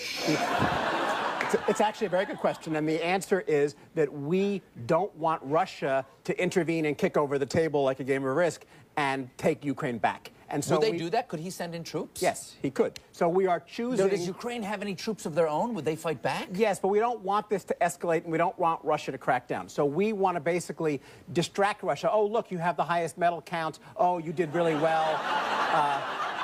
And focus on the Olympics. Here's a shiny object. We'll just take an entire country away from you. Basically. Okay. Now, basically. Wild. Yeah. That's wild. Yeah. It's just wild that that's like a humorous thing that everybody thought was outside the realm of possibility. And now here we are. Right. Right. 8 years later, it's actually happening. It is happening. And you see the drivers of this, when we talk about the military-industrial complex, it's not just the United States, because the longer this goes on, the more NATO is strengthened. I think 2 other countries, was it Finland and Sweden, have just joined NATO as a result of this. These big arms deals are also happening with NATO. The major producers of these weapon systems are coming from the military-industrial complex here. So there are a lot of interests that are pushing to build and strengthen this whole NATO complex. And this war is giving them a great opportunity to do it. There should have been a very direct and, full-hearted attempt to de-escalate and try to negotiate an outcome to this conflict before it started or very quickly after. But instead, what we saw was an influx of money and weapon systems, which helped further escalate this war, and no attempt. Sjá þetta, þetta er svo rópandi augljóst hvað í gangi þarna. Og það grínast með þetta var reyndar editor of Foreign Affairs sem var hann í viðtali á John Oliver, sem var að lýsa nákvæmlega hvað í gangi þarna. Og þeir ætluðu bara að tefja, með Minsk samkomulögum, það var að tefja fyrir byggja upp her Úkraínu stjórnar og eins og hann sagði, bara vera með shiny object og ræna síðan landinu frá, af því að eins og hann lýsti því, Úkraína svona Robin fyrir Batman og þetta er sagt svona í gríni og svona, en svona var þetta og svona þetta og það bara hergagna iðnaðurinn og spilling Joe Biden og svona sem að keyra þetta upp í alvöru stríð í endanum.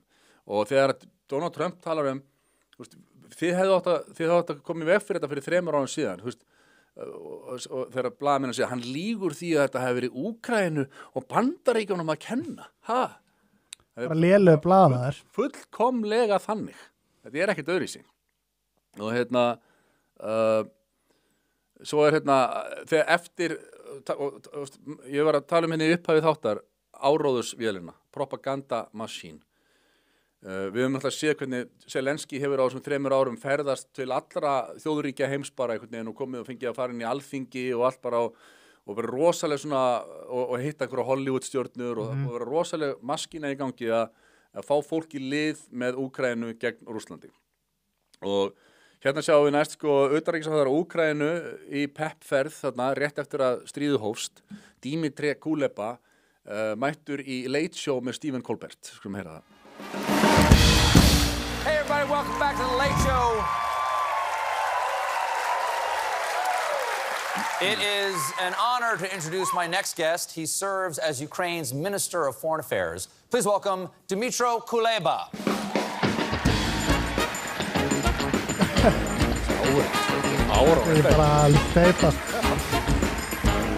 Svo skulum við horfa á fyrstu 2 mínúturnar af þessu viðtali bara, sem að þið sjáu alveg hvernig vera matrið og annað þeir séu frábærir og Minister, thanks for being here. It's kind of an auspicious night for you to be here, given the speech that Putin gave this morning to the Russian people about calling up those conscripts, essentially. Before we get to that, I want to ask you about the morale of the Ukrainian people. You stunned prognosticators when you held the Russians off from Kyiv at the beginning of the war. And then took back much of that area in the north. And then this latest counteroffensive where you took back the Kharkiv region has been called the greatest counteroffensive since World War II. Again, it's impressed and stunned those, for lack of a better word, in the West. What has that meant to the morale of the Ukrainian people? Well, it proves not only to us, but to the entire world that we know how to win, and we will. Þetta var bara að bakka upp með bandarískum hergögnum og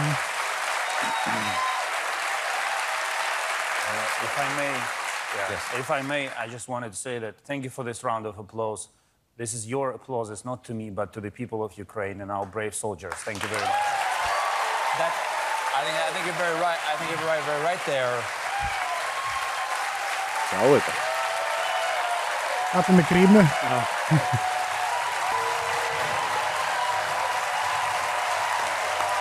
Og þið athugið það í þessu viðtali, það var ekkert talað það sem hefði verið að gerast í Úkraínu þarna árinu undan. Valdaránið og hvernig CIA tók þetta yfir og rússneskumælandi.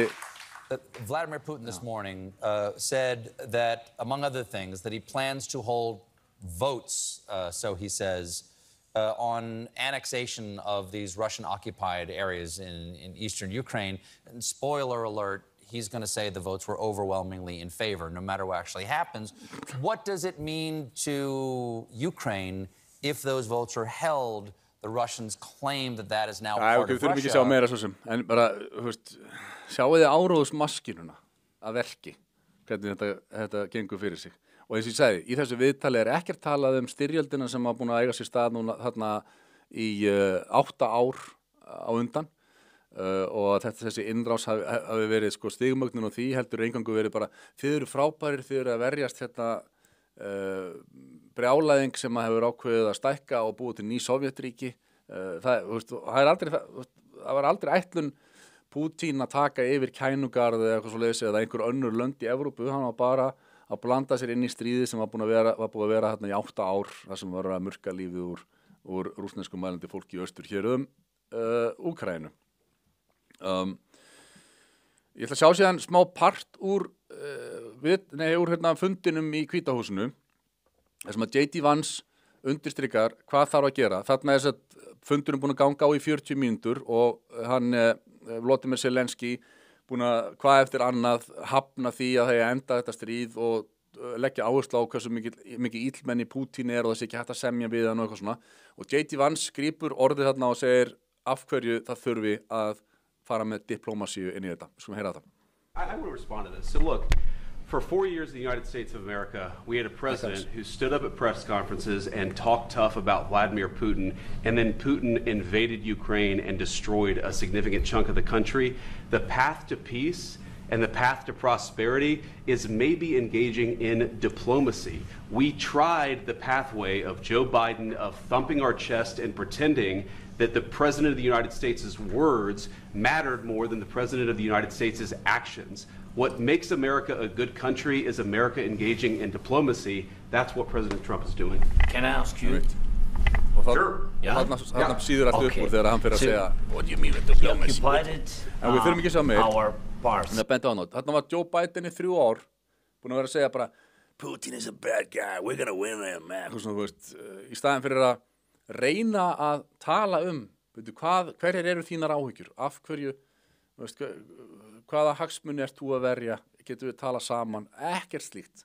Það bara, frekar farið þá leið, eins og alltaf gert, eins og með Saddam Hussein eða Muammar Gaddafi eða Assad í Sýrlandi, það bara sagt, nei, þetta bara illur gæi, við höfum ekkert við hann að tala, við skulum bara fara og sprengja því ekkert að tala við hennar mann, hann bara evil Hitler, við skulum, og svo kemur alltaf í ljós einhverjum árum síðar að þetta eitthvað aðeins loðnara heldur en að gefa út fyrir að vera. Síðan það Tulsi Gabbard aftur sem að útskýrir hvað Volodymyr Zelensky búinn að vera að gera í úkraínskum stjórnmálum núna. Nei, einn klipp á milli hérna. Það átti að vera X-linkur með Tulsi Gabbard. Það sem hún fer aðeins yfir bara hvað Zelensky hefur verið að gera í löggjafarþinginu og hvað aðgerir. Ok, sjáum þetta. Hann eitthvað skrítinn. Nó, það kemur þetta. To accept a dictatorship. Here is something that the political establishment and propaganda media don't want you to know. Ukraine's President Zelensky has just banned yet another political opposition party, one that questioned his legitimacy as president, and used Ukraine's Department of Justice to mandate the seizure of this party's members' assets. Now, this is just the latest of Zelensky's actions to do this sort of thing. He began banning major political opposition parties in 2022, when he also started banning TV channels that were associated with his political opponents. And he took over total control of Ukraine's largest television networks, now controlled by their government. Now, Zelensky's presidential term ended on May 20th. He canceled elections in the name of martial law, suspending Ukraine's constitution so that he could stay in power. Now, defenders of Zelensky will say, hey, Ukraine is in the middle of a war. They can't have elections. Just stop for a moment and think, if we accept that excuse or criteria for suspending the Constitution and canceling elections, then we should presume that leaders in our own country and our own establishment media will also use this same excuse and rationale when they suspend our Constitution and our elections, since we too are at war with Russia and China. Now, if you think this sounds crazy, look at what's already going on. They've already started conditioning us to accept a dictatorship by rationalizing their own use of our Department of Justice to target President Trump and other political enemies in their efforts to stay in power. Við veitum ekki nákvæmlega síðan hvenær þetta er tiltölulega nýleg klippa, en þarna einmitt fyrir hann yfir það að Zelensky ekki bara búinn að cancela kostningum, heldur hann farin að banna, og hann enda búinn að banna stjórnmálaflokka síðan 2022, en það var einn nýr flokkur sem var að gaggrina, herðu, þú ert búið með kjörtímabilið þitt, þú ert ekki réttmætur forseti, þá var sá flokkur bannaður, reynilega. Og það eru, ég líka með einhverja klippur, ég veit ekki hvort ég held ég ekki sett það inn, af sem sagt úkraínskum þingmönnum sem sitja í fangelsi fyrir að gaggrina Volodymyr Zelensky. Þannig að sko, eins og hann kemur vel fyrir og hann og konan hans eru í myndatöku í Vogue og allt flott, þá þarna mjög shady hlutir í gangi, svo ekki sem sagt. Þetta sko maðurinn hans Illuga Jökulssonar, þannig að það hlýtur að vera, þú veist, mikið vægi. Við ætlum að fara hér næst yfir svona það sem að Íslendingar hafa verið að segja á samfélagsmiðlum, og við ætlum að fara í dagskrárliðin út með ruslið.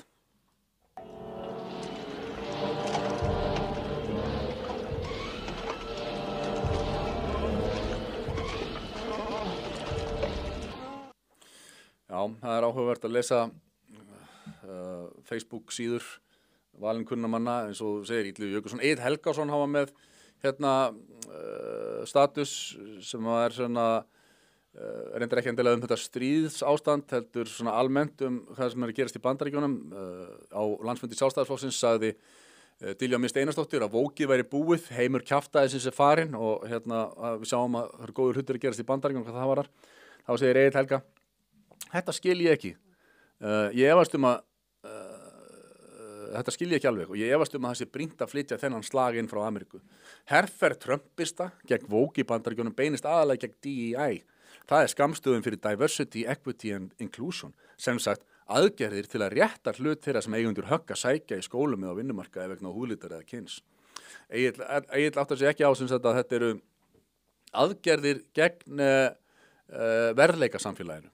Það er að segja samfélag sem verðlaunar þá sem eru duglegir, eða þeir sem skara fram úr, þeir sem eru með hæstu einkunnirnar, eða þeir sem eru með besta árangurinn, að þeir eru teknir til hliðar því að þeir eru tilheyra einhverjum hóp sem er ekki æskilegur, sem eru hvítir, og það er þetta sem eru gengið sér til húðar núna, þessi stefna, DEI stefna, og að vera að berjast gegn henni, og Egill Helga er ennþá að misskilja það. Það má vera að þetta hafi gengið of langt vestanhafs en þetta tæplega neitt sem geti talist vera vandamál á Íslandi. Konur raðast í leiðtogaembætti á Íslandi svo annað eins hefur varla sést og varla finnst okkur það sé ómaklegt. Í öðru lagi beinist reiði Trumpista gegn transfólki. Við ætlum varla að fara að skera upp herör gegn því að hér á Íslandi eða hætta að mæti í gleðigöngu sem einhver stærsta samkoma árlega á Íslandi. Trumpistar svo kallaðir eins og Egill Helga kallar þá eru ekki á móti transfólki. Þeir eru á móti því að líffræðilegi karlar séu að keppa í kvennaíþróttum og þeir eru á móti því að líffræðilegi karlar séu vistaðir í kvennafangelsum þar sem þeir eru að brjóta á konum. Þeir eru að verja réttindi kvenna og stúlkna en þeir hafa ekki sagt að trans sé ekki til eða að þeir taka auðvitað réttindi að transfólki. Það er bara verið að undirstrika aftur réttindi kvenna að fá að vera með sín svæði eins og kvennaíþróttir og svo framvegis. Í þriðja lagi verða aðgerðir og tjáningum loftslagsbreytingar fyrir barðinu á lígi Trumparana, segir Egill Helga. Telst kannski ekki beint vók, jú það er það vissulega, en tengist á vissan hátt. Og loks má nefna slaufunarmenningu, segir Egill, og hann reyndar segir, þar held ég að megi segja að hafi verið gengið of langt hér á landi sem víðar.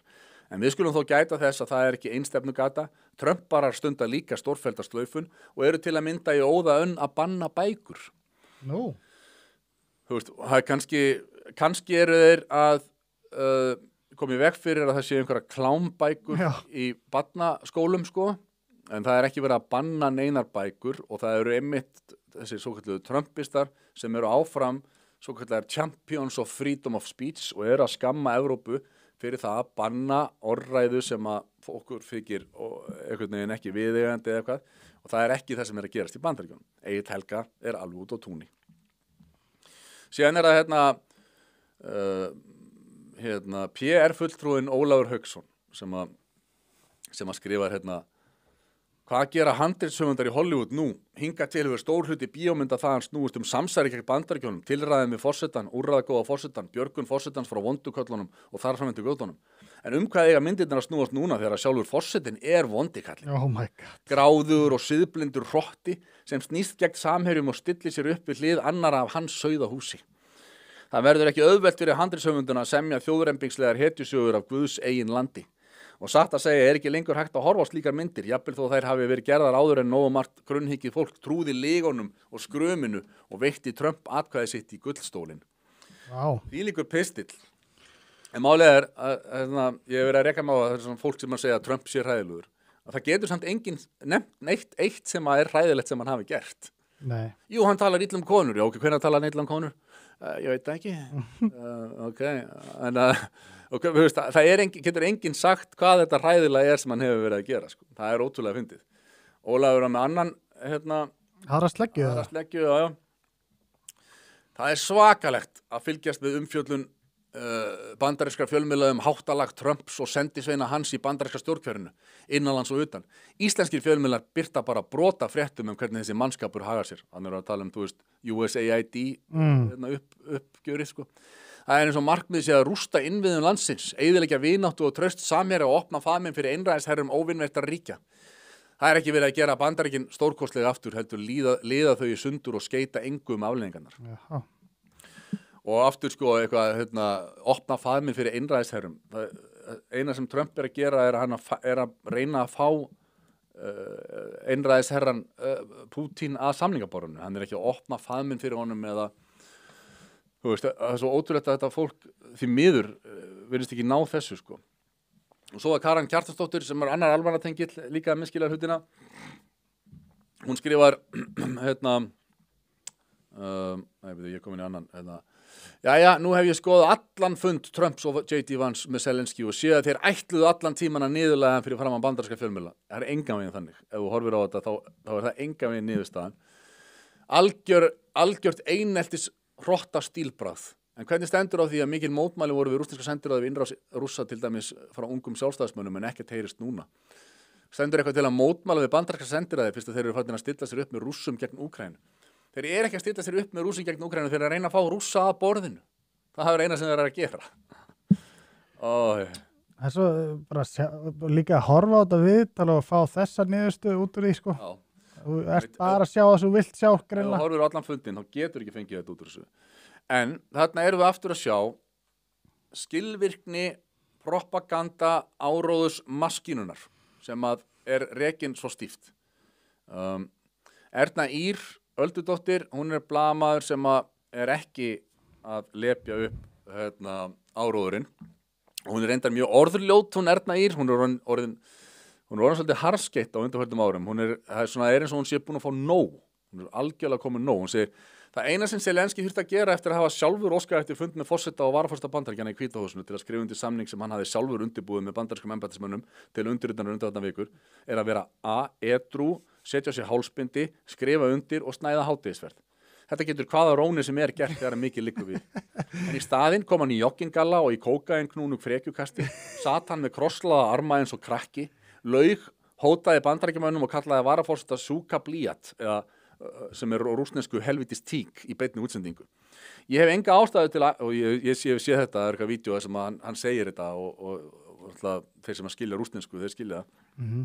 Ég hef enga ástæðu til að ætla að samskipti hans við íslenska ráðamenn hafi verið annan veg.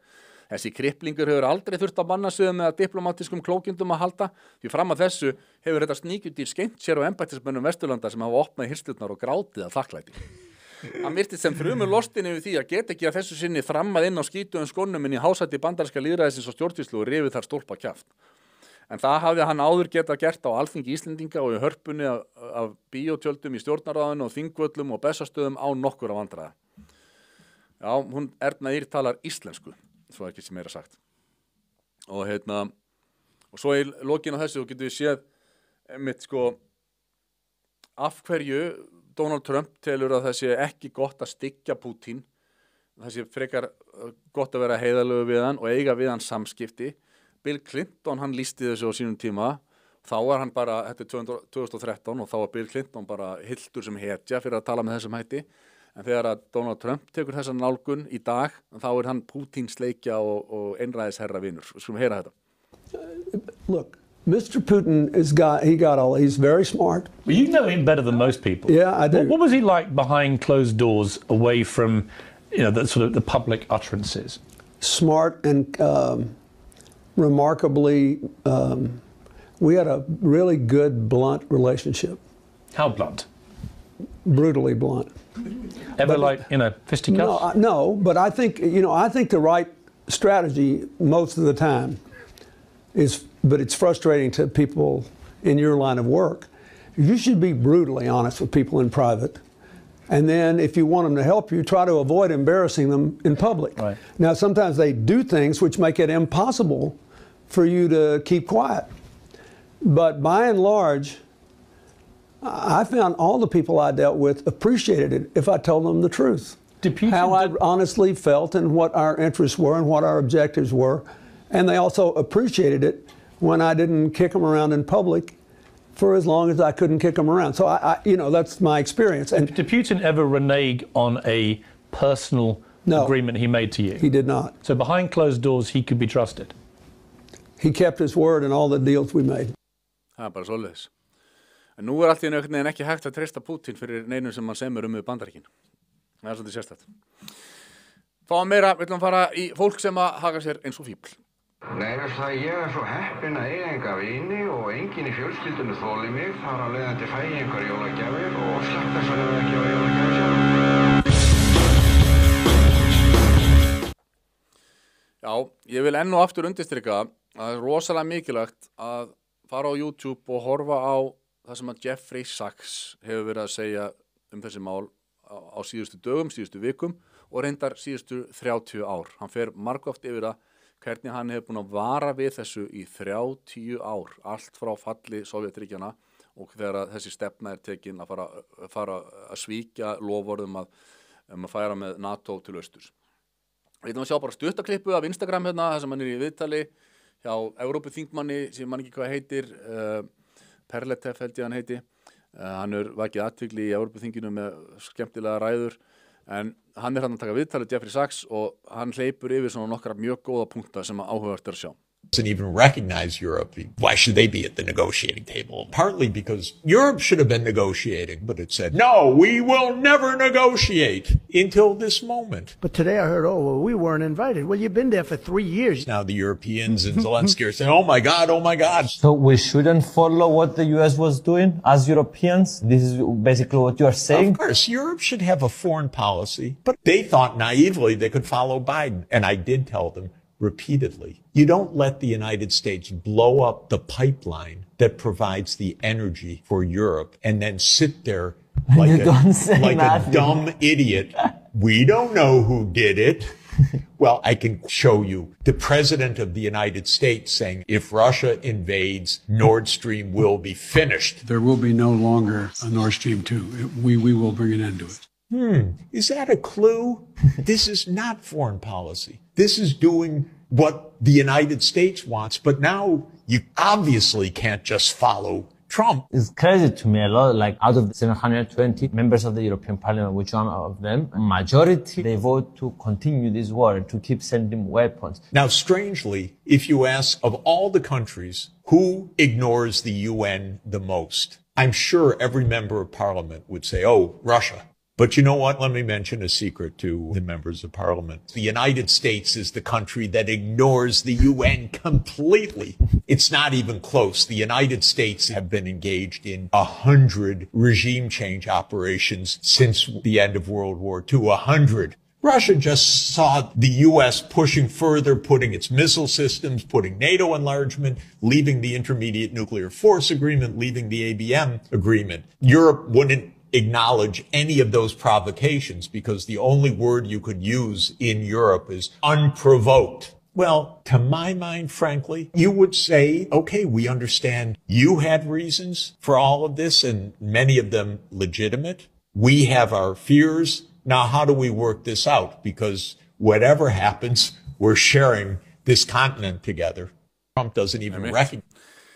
Akkurat, hefur þú hort Ingimar á ræðuna aðeins í Evrópuþinginu? Já, mikið af henni, ekki alla samt. En þetta sko, margt af þessu kemur fram í þessu stöðu klippu bara, þú veist, þetta svo borðleikjandi að Rússland hefur alveg lögmætar áhyggjur. Það alveg, þú veist, en auðvitað hefur aldrei að samþykja að styðja þessi farið yfir landamæri inn í annað þjóðríki og farið í stríð. En það ekki eins og þetta hafi verið unprovoked eða engin ástæða hafi verið fyrir því. Eins og það alltaf sagt og svo klifað á því í öllum fjölmiðlum hér heima á Íslandi og eins og Þorgerður Katrín segir í tístum á Twitter og svo framvegis. Það bara ekki satt. Það bara engan veginn satt. Og þetta hefði fyrir löngu síðan mátt komið í veg fyrir þetta allt saman og það má ennþá, eins og ég sagði á hann, setjast niður og segja spóla tilbaka allan til ásins 2014, kannski fyrr og segja, heyrðu, hvað fór úrskeiðis, við erum að laga þetta og skulum bara, að því að Rússland ekki að fara neitt, Rússland verður alltaf þarna, það þarf að komast að samkomulagi, það bara þannig. Og það ekki satt að, nei, það ekki hægt að semja við Putin, hann bara einræðisherra sem ætlar að leggja undir sig Evrópu og stofna ný Sovjetríki, það lygi, það áróður, það bara áróður. Og við erum að sjá þetta bara fyrir framan okkur og hverjum einasta degi núna í íslenskum fjölmiðlum. Áróðurinn bara matreitan og þetta algjörlega crazy sko. Síðan ætlum við að sjá meira utanríkisráðherrunum okkar. Hún náttúrulega að tala að Bandaríkin séu svo hræðilega eins og ég sagði áðan að því að Bandaríkin hafa bannað karlmönnum að keppa í kvennaíþróttum. Það að segja transkonur sem eru líffræðilegi karlar, alveg saman hvað hver segir. Það er komið bann við því, þeir megi ekki lengur keppa í kvennaíþróttum.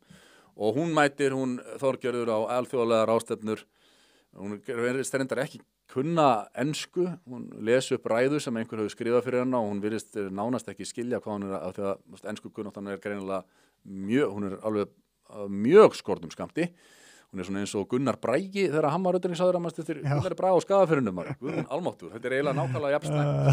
Og hún að tala þetta hræðilega bakslag í transmálum út af þessu. Sko. Þetta eiginlega bara vandræðalegt.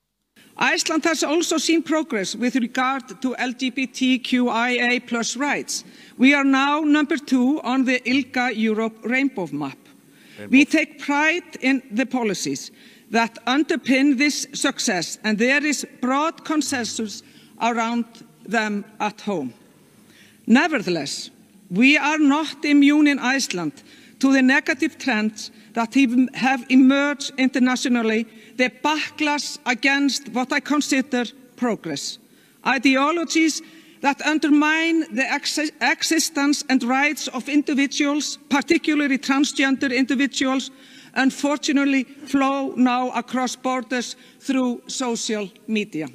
This is especially concerning as these ideologies now seem to originate in some of the most powerful countries in the world. We will not hesitate to stand up on their behalf here in this venue, amplifying the voices of those who fight for their rights, because we are all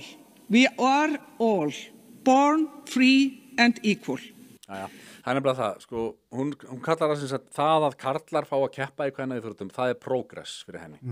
Og það núna sem sagt verið að hamla progress við sem erum svo lippuð á því að við áttum okkur á því að karlar geta alveg keppt í kvennaíþróttum og karlar geta verið í kvennafangelsum og núna eitthvað vont fólk að stöðva það, þá frábæru framþróun. Þetta náttúrulega alveg ævintýralegt. Svo gaman á RÚV var einhver pallborðsþáttur daginn sjálfshjálparbækur og heilsu fólks. Það eru alls konar, við höfum tekið eftir í það, alls konar æði sem að grípa sig og fólk að fara á kjötkúrin eða hitt og þetta.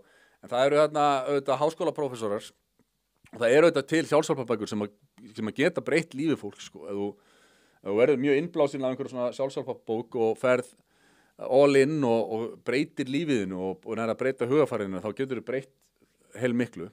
En auðvitað eru háskólaprófessorarnir í akademíunni, þeir sem einhvern veginn alltaf að tala COVID-sprautur og svona, að þeir telja að það sé ekkert gott í þessu og það sé bara einhverja rannsóknir frá háskólanum í Reykjavík sem að hægt að styðjast við. Sjá þessa klippu. Svo til alls konar sjálfshjálparefni sem á að auka sjálfsrækt. Meiri hlutin þessu sjálfshjálparefni ekki byggt á vísindum eða eitthvað sem við vitum að virkar. Bara mjög mikið af þessu bara þvæla. Eitthvað af þessu byggt á vísindum en það kannski svolítið svona vafasamt og svo sumt sem bara byggt á hardcore vísindum og við vitum að það virki, allavega svona kenningarnar og það. En þótt að við vitum að þessu byggt á vísindum að þá ekki endilega víst að þetta virki út af því að búa til gott sjálfshjálparefni, það tekur mjög langa tíma, það kostar mikla peninga og mikið rannsóknum að finna út hvernig best að delivera því, koma því til skila. Það bara mjög flókið. Þannig að það í grunninn mjög margt af þessu sem bara virkar. Annarkort getur það virkað, gert illt verra eða það hefur bara engin áhrif.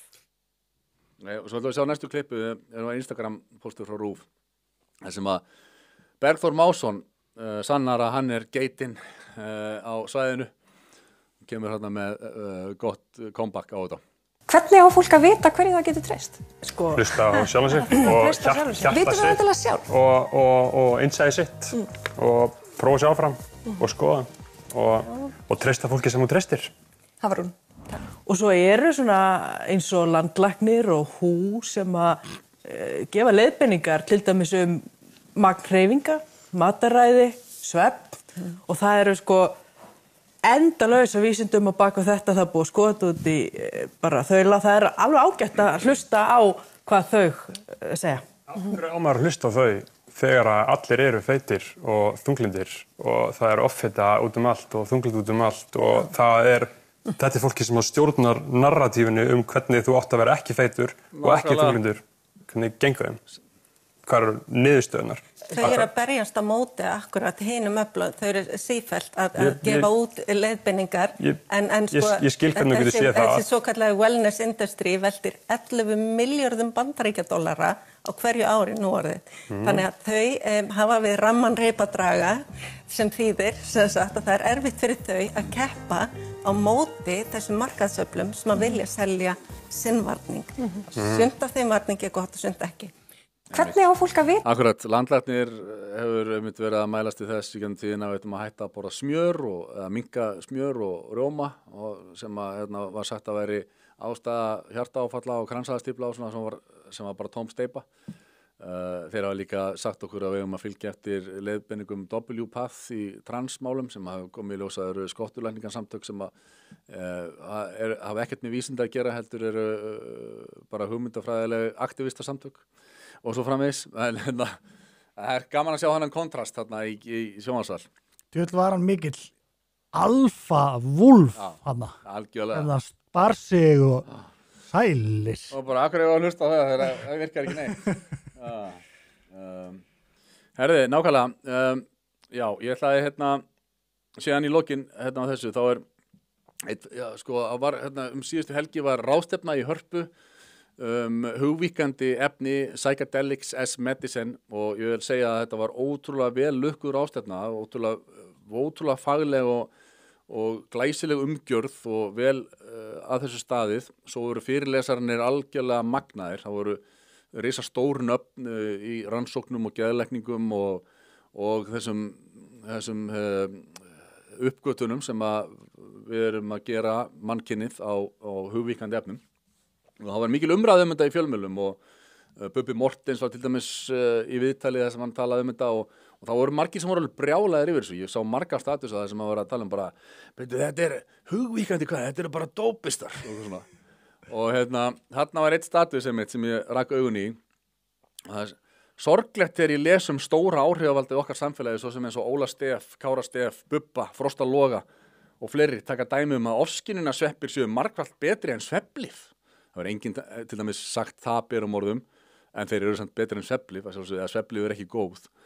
Kannabis sé betri en áfengi, læknadóp sé betri en amfetamín eða kókaín. Þessi umræða átti sér ekkert stað. Það er bara hvað með að nota engin hugbreytandi efni eða eitur? Hvað með að vera heilbrigður einstaklingur án eiturs? Og nota bene, hugvíkandi efnin eins og psilocybin og þetta, það er ekki eitur í þeim skilningi. Þú getur ekki til dæmis overdósað. Þegar þú tekur óstóran skammta fentanyl eða kókaín, þá getur þú fengið kókaín eitrun, þú getur fengið áfengis eitrun. Því að þetta er eitur, tauga eitur sem að ræðst á taugakerfið þér. En hugvíkandi efnin eru það ekki. Þau eru ekki eitur og þú getur ekki tekið of stóran skammt til dæmis. Það á ekki að þurfa að stöffa sig og quick-fixa með neinu. En þarna liggur hundurinn grafinn í okkar samfélagi. Við erum orðin háð því að konsjúma, fylla í tómið með bara einhverju. Sorglegt ef þú spyr mig. Við fyllum ekki tómið með meira stöffi, því get ég lofað ykkur. En þetta er einmitt svona dæmum að þessi ágæta kona Guðrún Ágústa hefur auðvitað augljóslega ekkert kynnt sér hvað hún er að tala og það er gott fyrsta kommentið hérna. Já, þetta er Frosti Loga, joking og hún skrifar eitthvað hann fjallaði sveppaferðara sitt daginn. Já, en stór áhrifavaldur, frekar ómerkilegur karakter. Hann er enga síður stór áhrifavald, mikið ungu fólk sem fylgjur hún ég mitt, það er alltaf einhverjir sem eru með horn í síðum manns.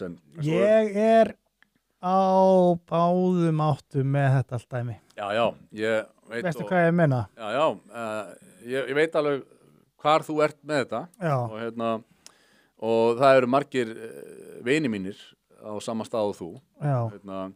Og þess vegna er þetta svolítið svona sérstakur staður sem við erum á, því að ég er akkurat ekki þar og ég hef sem sagt hreinlega náttúrulega dýft mér í þetta sjálfur eins og hefur komið fram og það skal alveg tekið fram hér að ég er eins og þú Ingimar að ef ég fæ mér hvítinsglas, ef ég fengi mér hvítinsglas í dag þá myndi líf mitt fara á hliðina bara á örfáum dögum eða vikum, mestalagi nokkrum vikum.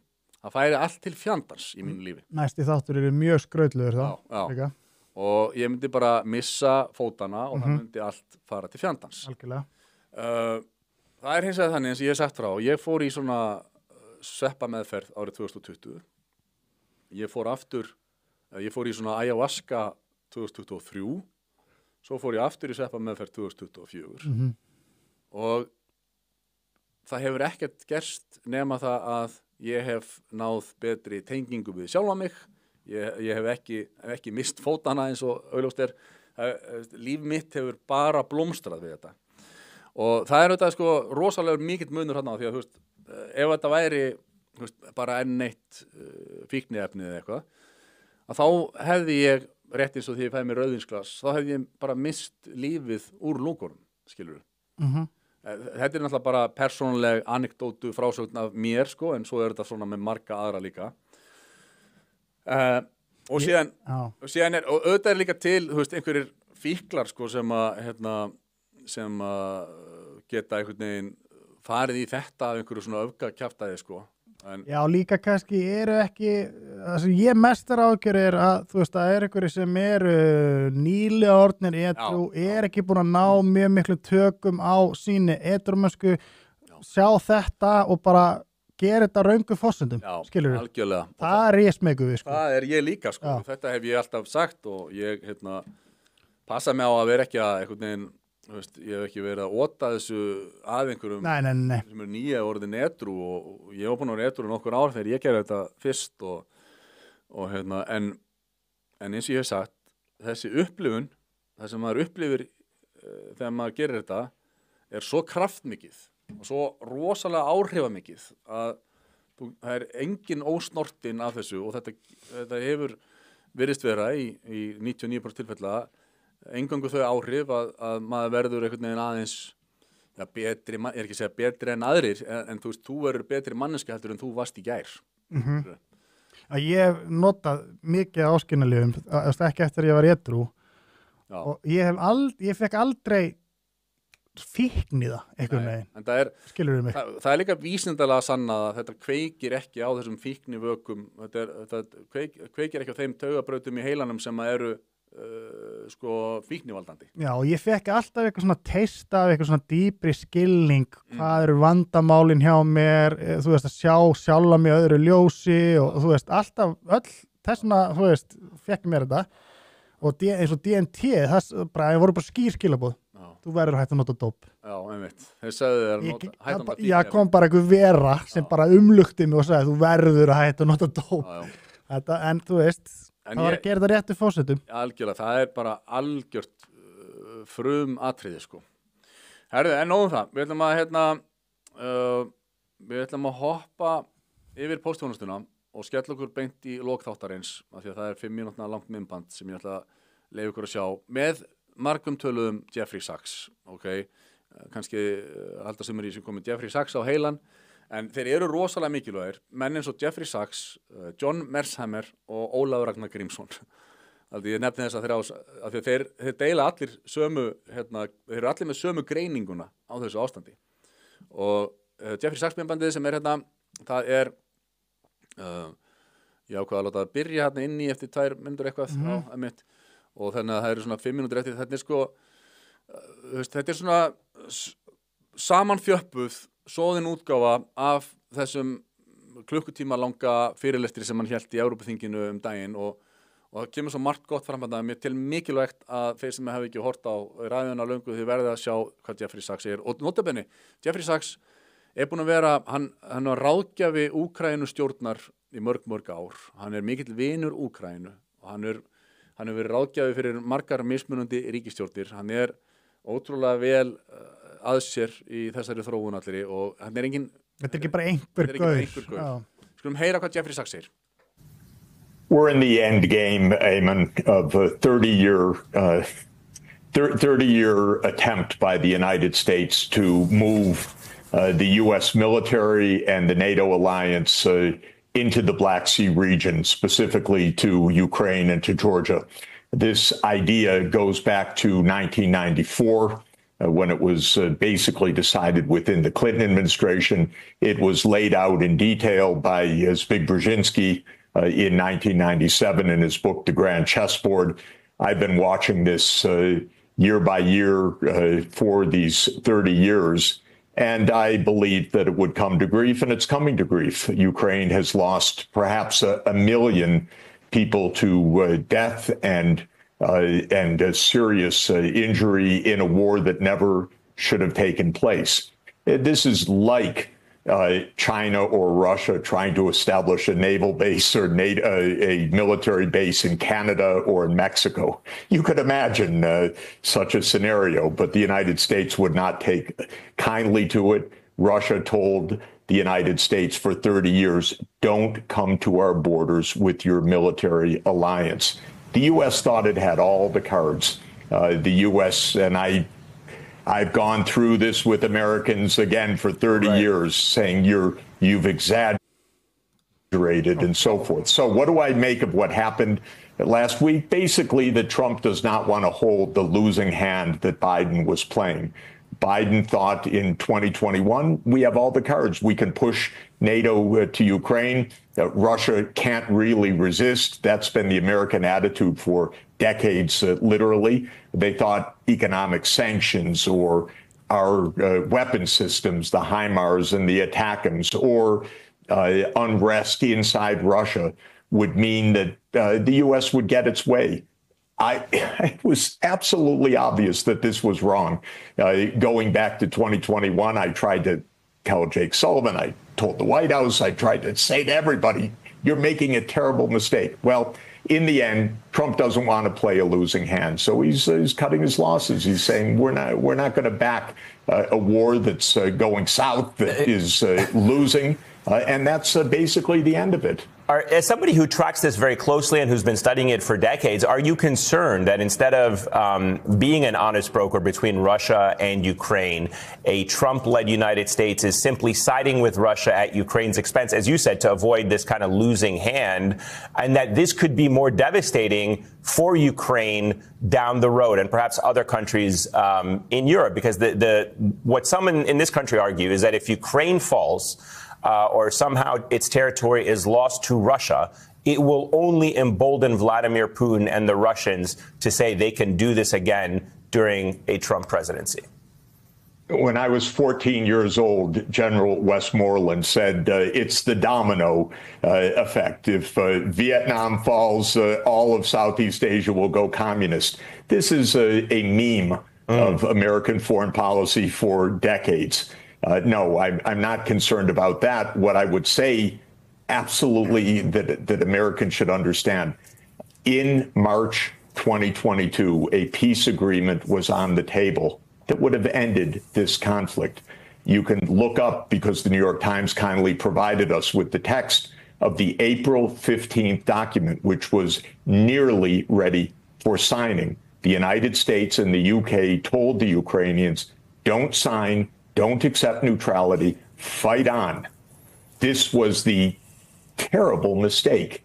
I knew it then, I told them then, but they did it. I actually flew to Turkey to hear the details of how Ukraine walked away from the negotiating table. From that moment when a decent agreement was on the table till today, Ukraine, as I said, has had about a million casualties. We need to stop these wars, because this is absolutely leading us nowhere good, only bad. You know, I spoke at University of Pennsylvania a couple of days ago, and Penn was founded by Benjamin Franklin, and he wrote in a letter in 1783 to a friend, and I'm paraphrasing, there's no such thing as a good war, and there's no such thing as a bad peace. And this is basically right. This war has been a bad war, and we need peace to save Ukraine.